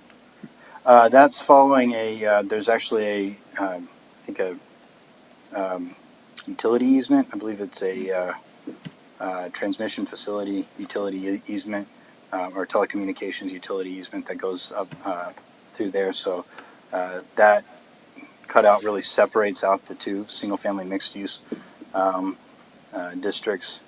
It serves a couple of purposes. It keeps each district below 20 acres. There are additional requirements that kind of kick in between 20 acres and 40 acres. And it also preserves that corridor as essentially undevelopable residential area. Okay. It's all located along an existing easement, so while the land use may allow it, that land within that easement is otherwise restricted. So you're saying that if that flag pole didn't exist and the border next to the kind of jagged part just went straight across, that could not be SFMU? The No, whole area could not be one contiguous SFMU? no. Okay. And the SFMU one of the conditions for approval of it is that it does have access to right of way. So you don't want SFMU kind of stranded, kind of out by itself in the back of a development. You want it more to the frontage, and so that's why both districts provide some kind of like those two chair legs, providing access along the road. Yeah, so if that little bit wasn't there, that second chair leg wouldn't necessarily be required. They would both would be required. I guess if it was all one Yeah. overall, then that would kind of a few things would happen that would push it into the between 20 and 40 acre requirements, and it would also it would need to have some type of frontage. At the time of subdivision, all the land uses would have to meet those standards. So I don't like to kind of mix the two or kind of go out of sync here, but you can think of it as a transition of uses from more commercial along the frontage to a kind of lighter commercial or lighter residential, lighter commercial in the interior, and then furthest away from the frontage would be that larger lot residential in the back. And what was the at the intersection, there was a different land use on the comprehensive plan, right? Was that more intensive? This pink? Yeah. Yeah, that's I believe that's mixed use neighborhood or commercial. It's not mixed use commercial, and I apologize. It is slipping my mind at this stage. But that future land use is much more for that regional that would be the more non-residential, commercial type uses identified for that to create more of a commercial node at that intersection. That's there from a comprehensive planning standpoint. As Cameron Road continues to build out and as other infrastructure improvements are done in that area, that whole node it's anticipated will need more of a commercial, more of a not regional in the sense of the commercial that would be allowed along the 130, but more of that more intense commercial and non-residential uses. But that's not on this annexation plan, right? That's still an ETJ. Right.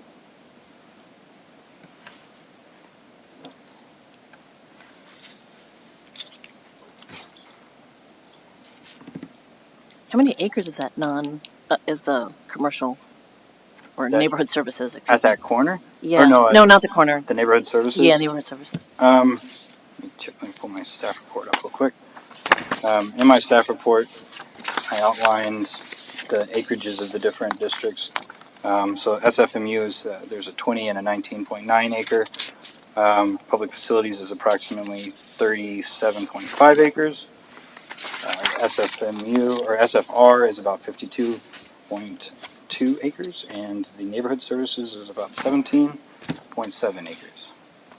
And neighborhood services could do like a daycare. I mean, why didn't you choose like GB1 and GB2 for this one? Because you didn't want like residential like we had earlier? Just asking. No, it's I think it's because of the future land use. Again, that traditional neighborhood future land use is what commercial is allowed there is intended to be neighborhood scale. Right. So the main difference between neighborhood services, which is our least intense commercial use, to GB2 is that the types of uses that would be allowed in GB2, they're not really. So that's when you start to get to gas stations and drive-throughs and car washes gotcha. and, Okay. and things that aren't really well integrated with commercial uses and aren't as compatible as something like a restaurant or a dry cleaning service. Yeah, that makes sense. Yep.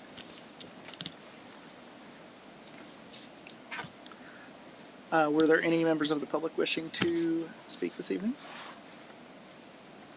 Do not see anyone. Okay. Any other comments or questions as part of the public hearing? Otherwise, I'll entertain a motion and a second to close the public hearing, and then we can go on from there. I'll move to close public hearing. Second. All in favor? Aye. Any opposed? No opposition? Okay, close the public hearing. Any other comments or questions? I mean, I think, my take on this, I think, is largely that I think it's set up pretty nicely for what we're asking for, right? I'm glad it's not just one big chunk of mixed use or likely apartment buildings, right? I think it looks like there's an opportunity to have a few different types of living arrangements there. I do appreciate baking in the neighborhood scale services as well, again, as opposed to just having a private, amenity center or something for whatever ends up being built. Of course, we'll see some of that once they start the subdivision process, I'm sure. I don't think I have any further questions. Anyone else from y'all? I don't love the SFMU kind of tricks. I feel like it kind of, the intention of SFMU, at least in the UDC, is, it's using areas of 20 acres or less with direct access to major thoroughfares. I don't feel like those two areas would be, really fitting the intent of that area. Because it's a 40-acre area, and has a very small frontage on what would be considered a major thoroughfare, if even that, maybe in the future. That part about it, I don't love that. I don't know. How do you guys feel about it? Yeah, I tend to agree. I mean, it'd be nicer if there was more single family or like smaller lot single family. It's all one plot of land currently. I believe This it's or is it two multiple? parcels, but Two parcels, but same owner. maybe 3 parcels existing. 'Cause it just feels like a workaround of sort of a way to get a 40-acre SFMU development, which is in the definition of SFMU, not the intent.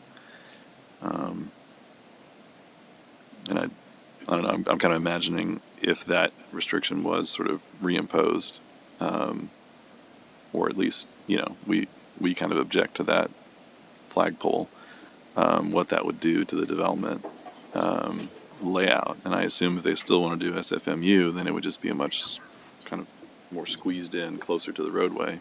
And there'd have to be more SFR, I guess.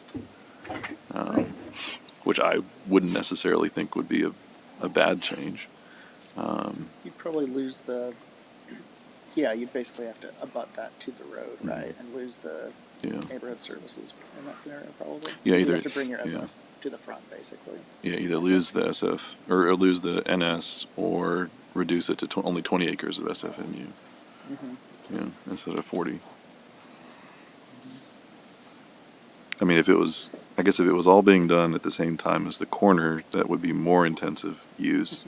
I could say, okay, yeah, if there's, a shopping center there, then maybe an exit in the back, or it's pretty close to it anyways. I don't know.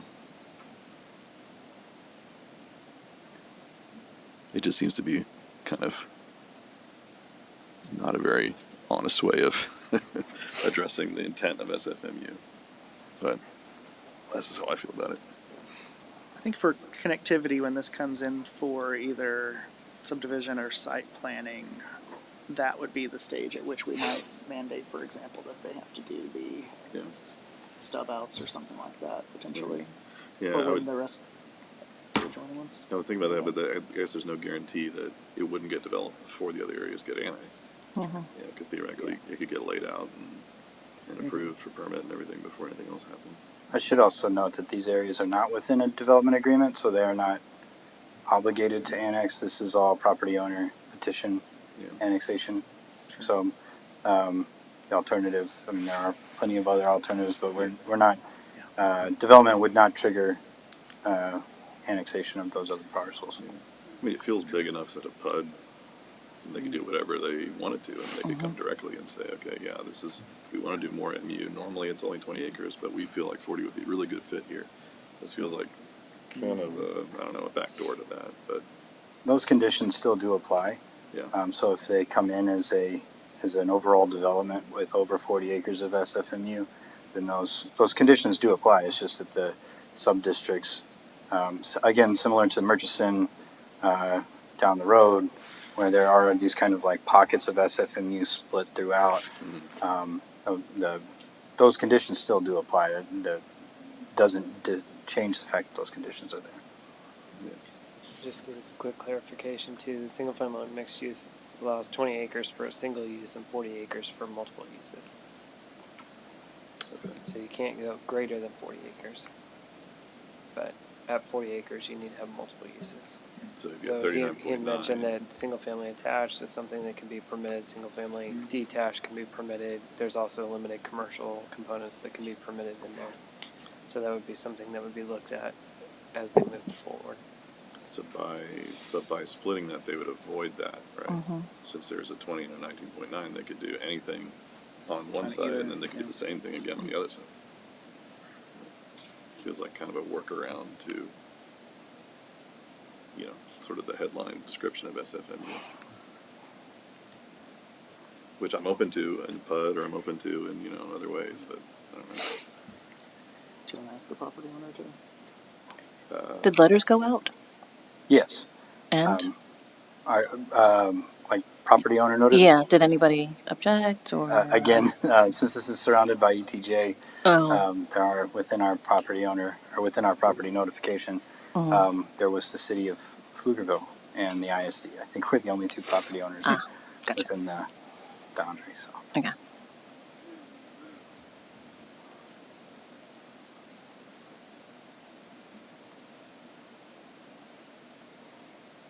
If there's no further discussion, I'll entertain a motion.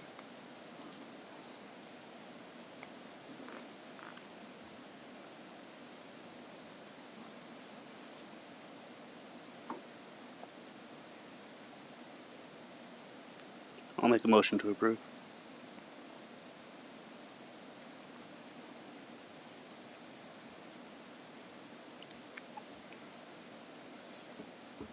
All right, looks like we will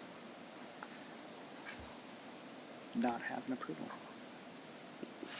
We have a motion, so should we have a? I do need Oh, to. do we need Motion do I need to Well, that one can die out, but Okay. then, yeah, if someone would like to make a motion to not approve this rezoning request, we can do that. Okay. I'm wondering whether to make a motion with a recommendation to change one of the SFMUs to an SFR, or whether to make a motion for like disapproval, or whatever the opposite of approval is. I think if the recommendation were to change the SFR, the SFMU or SFR, we would maybe need to go back and renotice Yeah. in conformance with state law. Well, luckily, the only other property owner can probably answer pretty quickly. And then how many disapprovals are you, like, so some cities allow like 2 before it gets squashed altogether, or it's 1? I guess a few things to note here. Because of the number of commissioners that are present tonight, all four, the requirement for recommendation for approval would be all four of the current commissioners. And then in terms of denial, I guess if you recommend denial, that goes to the city council for final determination. The applicant at that stage has the ability to withdraw the request entirely and withdraw their annexation request. Maybe go back to the drawing board and reconfigure some things before it goes to city council. But once it goes to city council, if city council votes to deny it, they can. There is no like time. There's no requirement that the applicant must wait some amount of time Okay, before good. they can resubmit Gotcha. their request. They just go back to the drawing board, start the whole process all over again. Okay, perfect.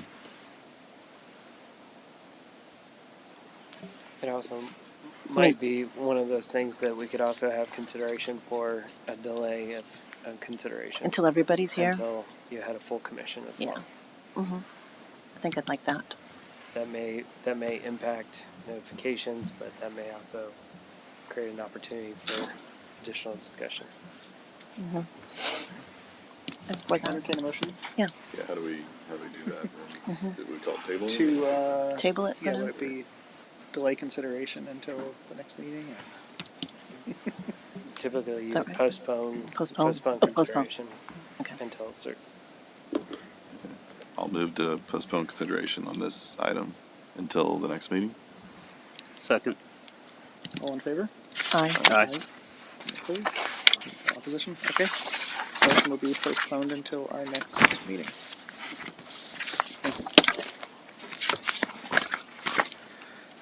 All right, next agenda item.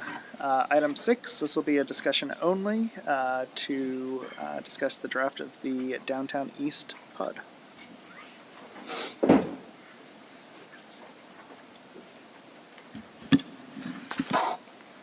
Chair and Commission, so you'll recall at our last meeting, Emily provided overview of this particular project. Again, this is for our Downtown East property, which is at the northwest corner of 685 and Pecan Street.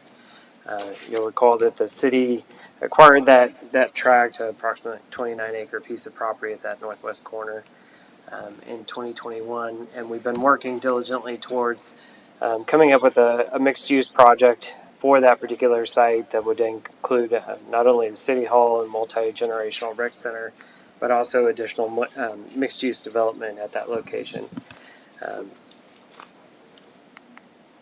We've been going through this process. We are now at that entitlement stage. We're working through with our design team to establish a planned unit development, and so tonight we're coming forward with a presentation to give you kind of a sneak peek, if you will, of the draft planned unit development that's been going through the works. So with us tonight is our design group. We have Jim Adams with McCann Studios that is here to be able to go through a presentation and kind of highlight what that is. We are anticipating to see this PUD at the next Planning and Zoning Commission meeting in June. So we welcome your feedback. This is a great opportunity to be able to hear about a little more about the project and where we are at this point. Provide that feedback so that we have it as we continue to finalize those documents. Just one other thing, we recently went through, had public comments through the slice of Pflugerville that just occurred, and continue to have stakeholder meetings in the near future. So with that, I present a presentation by Jim, and he can walk through the PUD. Let me just submit that. Thank you. Thank you, Jeremy. So, as Jeremy said, we are in the process of finalizing the PUD. We're working closely with the city and the private sector partner, Griffin Swinnerton, to develop the rezoning and the design standards for the site. These have been prepared to implement the overall vision that the community has for the site that was articulated in your comprehensive plan and in your downtown action plan. And that is of a vibrant, family-friendly, mixed-use district with high-quality public facilities and a range of commercial and residential uses that will enhance the viability and destination appeal of the downtown in what is one of Central Texas's most fastest-growing communities. So this drawing here shows the boundaries of the proposed PUD in red. It consists of the 29-acre Pfluger tract, as well as 3 additional acres of city-owned land to the south along Gilliland Creek. There are 7 development parcels within the PUD tract, and they will be regulated under a zoning category, a PUD zoning category that we're calling right for now DTE. The PUD also establishes a parcel for the Central Plaza that's in the big dots there, and it designates the perimeter open space as public facilities, parkland, that will basically be subject to the existing zoning standards in your Unified Development, the UDC. For context, this slide is also showing the areas west of the Pfluger tract and some of the development parcels that could potentially result following the city's acquisition of various properties that are going to be needed to implement the Main Street extension that will go all the way from Railroad Avenue on the west to FM 685 and the HED on the east. Those sites outside of the PUD boundary are going to be subject to existing zoning, while those within the Pfluger tract will have specific regulations that we're now developing as part of the PUD, and which we're going to give you, as Jeremy said, a sneak preview of tonight. So this slide shows the draft regulating plan, which was going to govern development within the PUD boundaries. It sets forth the zoning districts that I described earlier, the street types within the district, and it also designates 4 different frontage types that will determine the kinds of treatment that can occur along the ground floors of these various frontages. In dark red, the pedestrian priority frontages are those that are going to require active ground level uses like retail shops and restaurants. Pedestrian friendly frontages in the orange color could include all of those uses, as well as ground level residential development that's oriented to the street with stoops and porches that help to enhance the pedestrian environment. There are also special requirements proposed for the frontages along the green belts, along the perimeter of the site, and then more flexible standards applied to other frontages that we refer to as general. This slide is showing the improvements that are planned to be constructed by Griffin Swinnerton as part of the Phase 1 improvements. And these include the extension of Main Street from Railroad to FM 685, including a new bridge across Gilliland Creek, the 91,000 square foot City Hall parcel, both City Hall development and the 114,000 square foot Recreation Center in blue. The retail space associated with both of those buildings that total approximately 13,000 square feet. Surface parking lots with approximately 600 spaces to serve the City Hall, the Recreation Center, and the retail uses.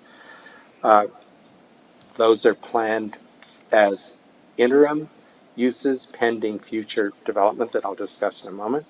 The first phase of the Civic Plaza, it's at the heart of the district between the Rec Center and City Hall. The planned inclusion of B and C streets that we are currently studying now related to costs and need. Replacement of parking for the First United Methodist Church that will result in 232 spaces. And the trail connections from the existing Heritage Loop Trail that connect up to Main Street. You can see there in yellow. Beyond these important public improvements in infrastructure, the city's also prioritizing the early term development of what we're calling Parcel 5, adjacent to the Civic Plaza and across the street from City Hall and the Recreation Center, for a use that will help to establish the destination appeal of the new district and activate Main Street and the Civic Plaza. So that's this site in the bright green color. This is one possible way that the district could build out over the next 10 to 15 years in compliance with the development and design standards of the PUD. I say one possible way because the PUD provides a level of flexibility that can respond to changing market conditions. It also provides different strategies for how surface parking will be replaced with new development and structured parking. But in addition to the City Hall and the Recreation Center, this illustration shows a future hotel possibility at Main Street and FM 685. It shows additional retail shops and restaurants along Main Street and the Civic Plaza, a district parking garage on Parcel 5, on the back half of Parcel 5, to serve the Recreation Center, the City Hall, and the retail uses. It's showing multifamily residential development on the northern portion of the property, which this picture is illustrating approximately 340 units that would be in that area, and a 3-story office building along FM 685. Just one possible scenario that would comply with the development standards of the PUD. This slide is showing the building heights that we're proposing as part of the PUD. The predominant height of development within the district is going to be 65 feet or 5 floors, except that within 100 feet of the northern property line, where there are single-family properties, the maximum height will be 3 stories or 40 feet. And then within 150 feet of FM 685, the height on those two parcels on either side of the rec center would be permitted to go to 85 feet or 7 floors. That's to promote economic development along this important corridor. West of Gilliland Creek and outside of the PUD area, the existing standards would remain unchanged, and the heights of those development parcels would be 60 feet.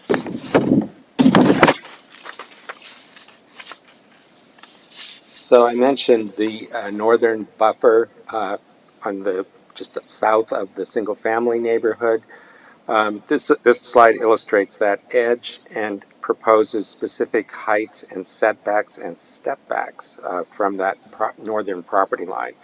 It includes a 58-foot buffer zone and proposed greenway that would include a trail, a bioswale, and landscape edge along that northern edge to create a screen to the single-family homes.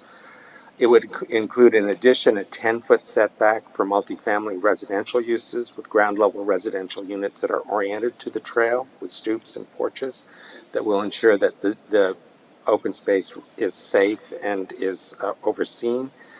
It's, again, a maximum height of 3 stories within 100 feet of that property that would step up to a maximum of 65 feet beyond. There would also be provisions that would preclude any overlooks into those single-family homes. So separate from the rezoning of the property, we're also working with the city to program and design the Civic Plaza, a very important public space within the district that's going to include several elements, a major lawn space that can support major civic celebrations, like the Deutschenfest and the Slice of Pflugerville, as well as daily activities of the community. It's about 1.3 acres in size. It will include a stage to support musical and theatrical performances on the northwest portion of the site, stage designed to direct noise south and away from the single-family neighborhoods to the north. It will include a nature play facility for children, a trailhead that will connect to the larger trail system around the perimeter of the site, shaded seating areas along the edges of the property. And we're working with the City Hall and Rec Center architects to refine this. This is a very initial sketch here to make sure that the plaza relates positively to these important civic buildings as those designs occur. You can notice that we've established an axial relationship of that plaza to the front door of City Hall. We're still trying to figure out how the drop-off or how Main Street will respond. This sketch is showing possible curve. The activities of the rec center also, we're working with the architects there to see how the activities of the rec center can spill out into the plaza on occasions. And then the parcel immediately to the west, again, the city is really prioritizing uses that will create a lot of activity. Possible ideas are brewery, a place where there could be recreational components like pickleball and the like. So an important element of that. Along the edge of the plaza, north-south, there we had in the original plan, there was going to be a vehicular street called D Street. In working with the city and in looking at the entire circulation, we have decided to make that a pedestrian street, one that will create a promenade north-south through the whole property, well, through this major section of the property. It'll be designed to be able to support a public market, a Saturday market, farmer's market, with stalls. It's tree-lined, and activities like the brew pub or whatever happens on that parcel will be able to spill out with cafes and outdoor seating onto that space. And then finally, we're also designing Main Street all the way from Railroad Avenue to FM 685. It will be a 2-lane roadway with generous sidewalks along both sides, curbside parallel parking, and as you saw on the regulating plan, lined with commercial and civic uses as required uses along those edges. That kind of gives you an overall glimpse. This is an initial sketch 3D of what that might look like. And that concludes the presentation. Be happy to take any questions.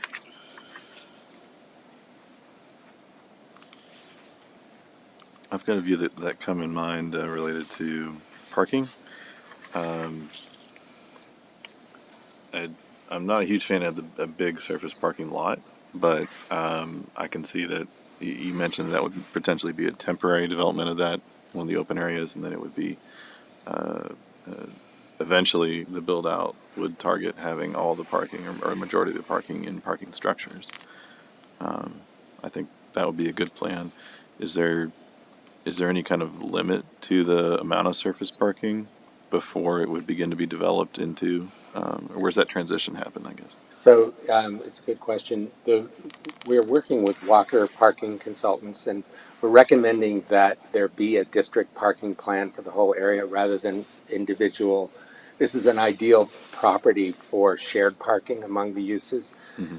The Walker report has recommended 600 parking spaces in Phase 1 to support the Phase 1 program of the City Hall, the Rec Center, and those retail uses.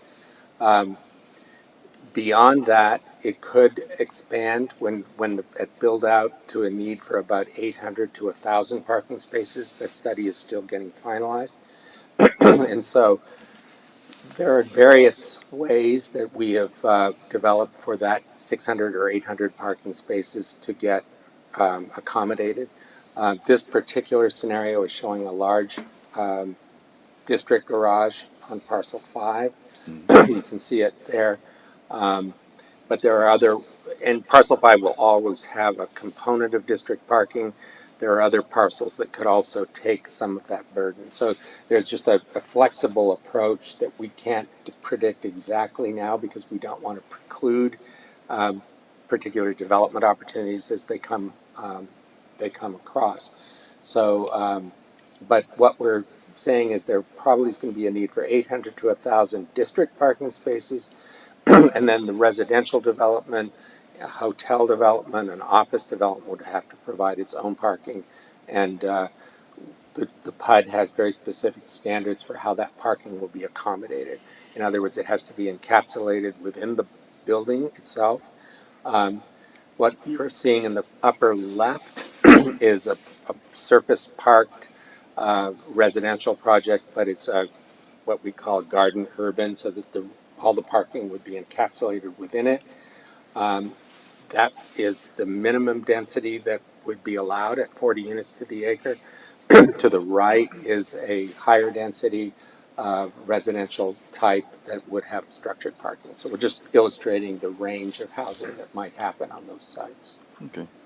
Yeah, I mean, I think in a potential PUD, I would definitely want to see a pretty strict limit on either number of spaces or percentage of the area that gets developed as surface parking at any point in the development, so that you wouldn't get caught in a situation, not caught, but there wouldn't be a motivation to say, okay, well, we need more parking, but maybe we don't necessarily want to do a parking garage right now, so let's take, I can't remember what the numbers were, but whatever the one is in the top left corner, let's just make that surface parking first for a while, because I feel like that would really take away a lot of the open space, the green space, permeable surface. So I'd like to see that limited. Yeah, I had kind of a similar thought too. I think in phase 1, it's a lot of parking. It's going to look like a parking lot from a lot of different angles, despite our best efforts to have, the City Hall and the Rec Center, I think, are the first things to be built out, right?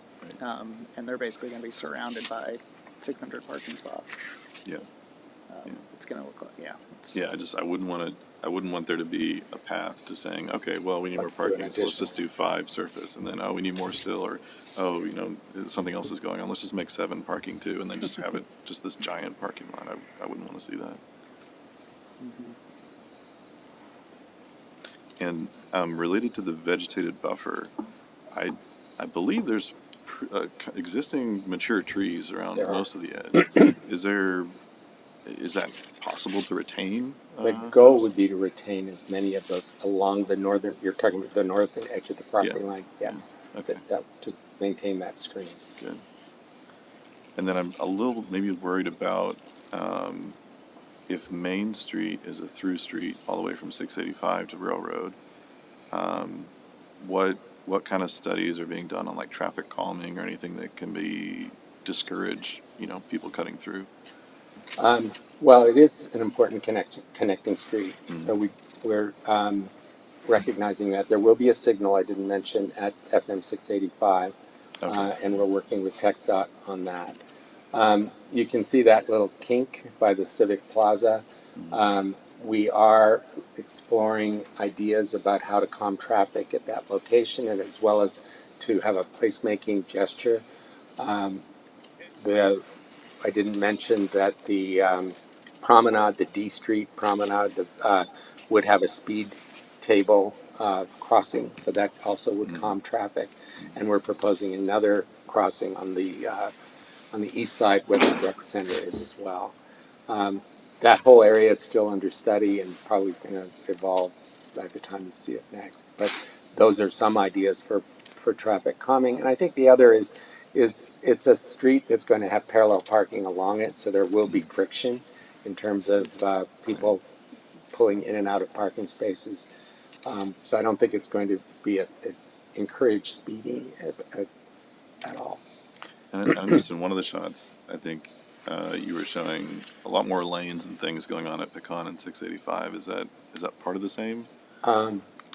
You're talking about Yeah, that this one here. Right. So the city is currently working with TxDOT on a study for FM 685 that will expand the roadway from its current 4 lanes in the future to 6 lanes. So we are trying to anticipate that. This project is not doing that project, but we want to make sure that we're accommodating it in the future and that we're setting buildings back appropriately and that we're creating an attractive landscaped edge along that as well. For these other parcels, A, B, and C, are you envisioning those eventually being a part of the PUD, or are we thinking that those will still just be managed completely separately? Yeah. They are under GB1 zoning and the idea with the downtown overlay, and they would remain there with that zoning. Those are city-owned properties, correct? Or anticipated to be, I guess I should say. Yep. So the Gen track is the one where you see the A and B. Mm-hmm. Yep. Yeah.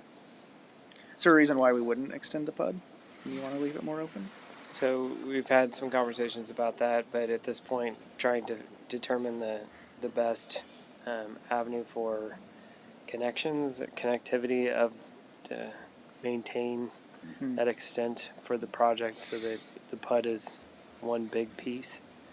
We felt like it was probably better just to be looking at the 29 acres plus the additional 3 acres at this point, and let the downtown district take over on the other tracks right now. I see. So with I think it was mentioned the parking concession for the church, would that be like ceded to the church, that land? Or how would that kind of work?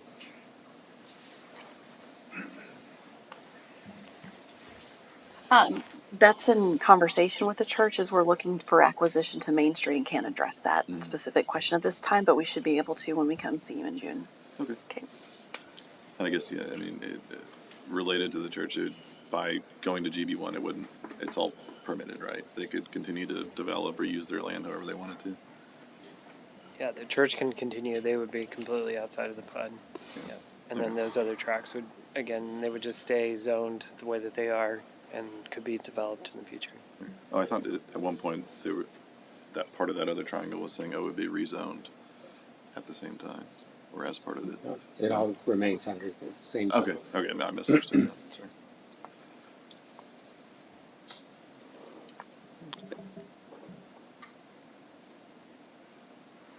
Is this a strong idea for the layout? I mean, the city hall recreation center, is this a good idea of where you think it's going to be at? I think so. I think there were a lot of different strategies and options of the placement of those facilities, and they make a lot of sense in terms of the future of the other parcels as well, and the synergy among them. So yes. Yeah, because before I was on the Planning and Zoning Commission, I was actually on the commission to purchase or to talk about even purchasing this land to the city council and to do all these different ideas. And there were so many renderings at that time, because there's so many things that could happen. And I don't remember it looking like this, but I can tell you I definitely like the appeal of how this looks, especially at the rec center being there along 685 where City Hall's at. I like this look a lot, just being as someone that's been at the beginning stages to where it's at now. Do you feel pretty confident in the level of specificity or not on some of the design standards that you all are envisioning? There's a balance there, right, between doing what we want, but we're also the developers of this property, right? And the market conditions could certainly change while this is built out over the next 10 years. No, it's a careful dance. I mean, we know things that we think are extremely important and that need to be definitely included as requirements. And then other things that we don't know and that we think need to be left open. So, there are certain things like parking and how parking is dealt with, and we know it's very important. We don't want to let that, we want to be insistent about that. There are other things, and there are certain things about ground level uses that are going to be very important. but other things which are very flexible. You know, we, for instance, don't know what the best use would be for parcel one on the at the FM 685 frontage. We think a hotel would be a great use there. Would be have good synergy with everything else that's happening, especially if it had ground level retail uses facing Main Street.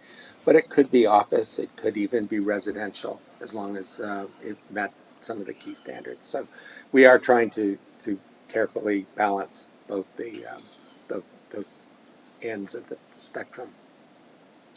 This might be a question more for you, Jeremy. In terms of I know that you all have done a ton of engagement and community feedback. How is that going to be integrated into these plans before it comes back next month? Yeah, so we have another meeting with stakeholders within the area on May 16th. Be able to receive additional feedback. Is that with the the neighborhoods? Yep. Is that one's okay? Properties within roughly 500 feet. Okay. Does this development avoid the existing flood zones? Yes. Okay. John Pelham from Garza Engineering is here too, and he's working very closely with your flood administrator, and the grading of the site is going to establish a new flood line that will amend the existing one. But yes, we are looking very carefully at the flood zones. It's kind of is the potential detention, is that the proposed capital project for the centralized downtown area detention pond or system? Or is this particular one that we're seeing here envisioned to really serve that? I'm just curious because it does sort of bisect part of that neighborhood, right? It bisects. I'm sorry, I used the wrong terminology, but there would be potentially drainage from downtown east through that neighborhood, if I'm looking at this correctly. I know the topology is generally north-south, but So I believe that detention pond, it was to be able to account for some of the road drainage. Is that correct, John? Which pond? I'm sorry. On that That yes, that was some grading to really address the bridge crossing. So we are kind of holistically looking at the floodplain through here, and so part of it is the bridge crossing, and then also accommodating City Hall. So that earthwork up in that corner was really more just looking at the overall floodplain in general and trying to get back to where it is today. So you cut from that side and fill on the other side to change the profile?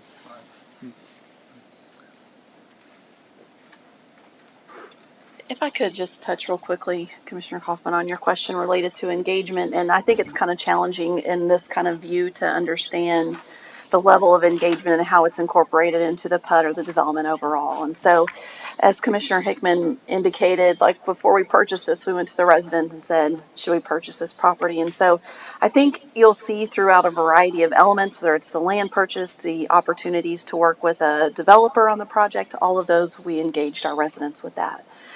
You'll see more of that through the architecture and design elements, as well as the programming for the rec center. If you'll recall, probably in the last year, we had a couple of engagements with the community related to downtown streetscaping. And so a lot of those elements, while you might not see them kind of in a land use layout, are being incorporated and thought through as we build the PUD. In addition, we've also had some standalone direct engagements related to the project.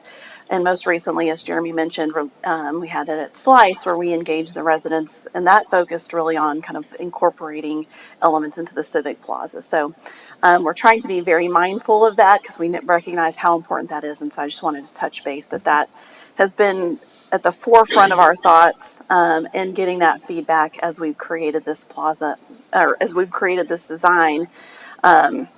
And I think, too, back to when we were looking at the many concepts for this project has kind of changed, and then we're kind of trying to land the plane a little bit and get these really set in stone. So I just wanted to touch base on those items. thank you, appreciate that.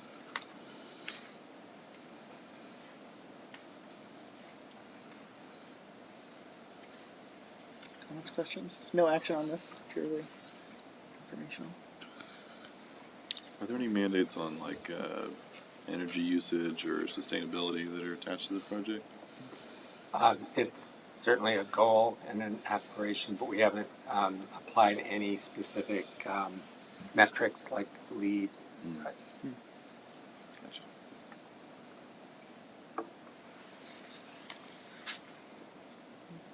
Looks good.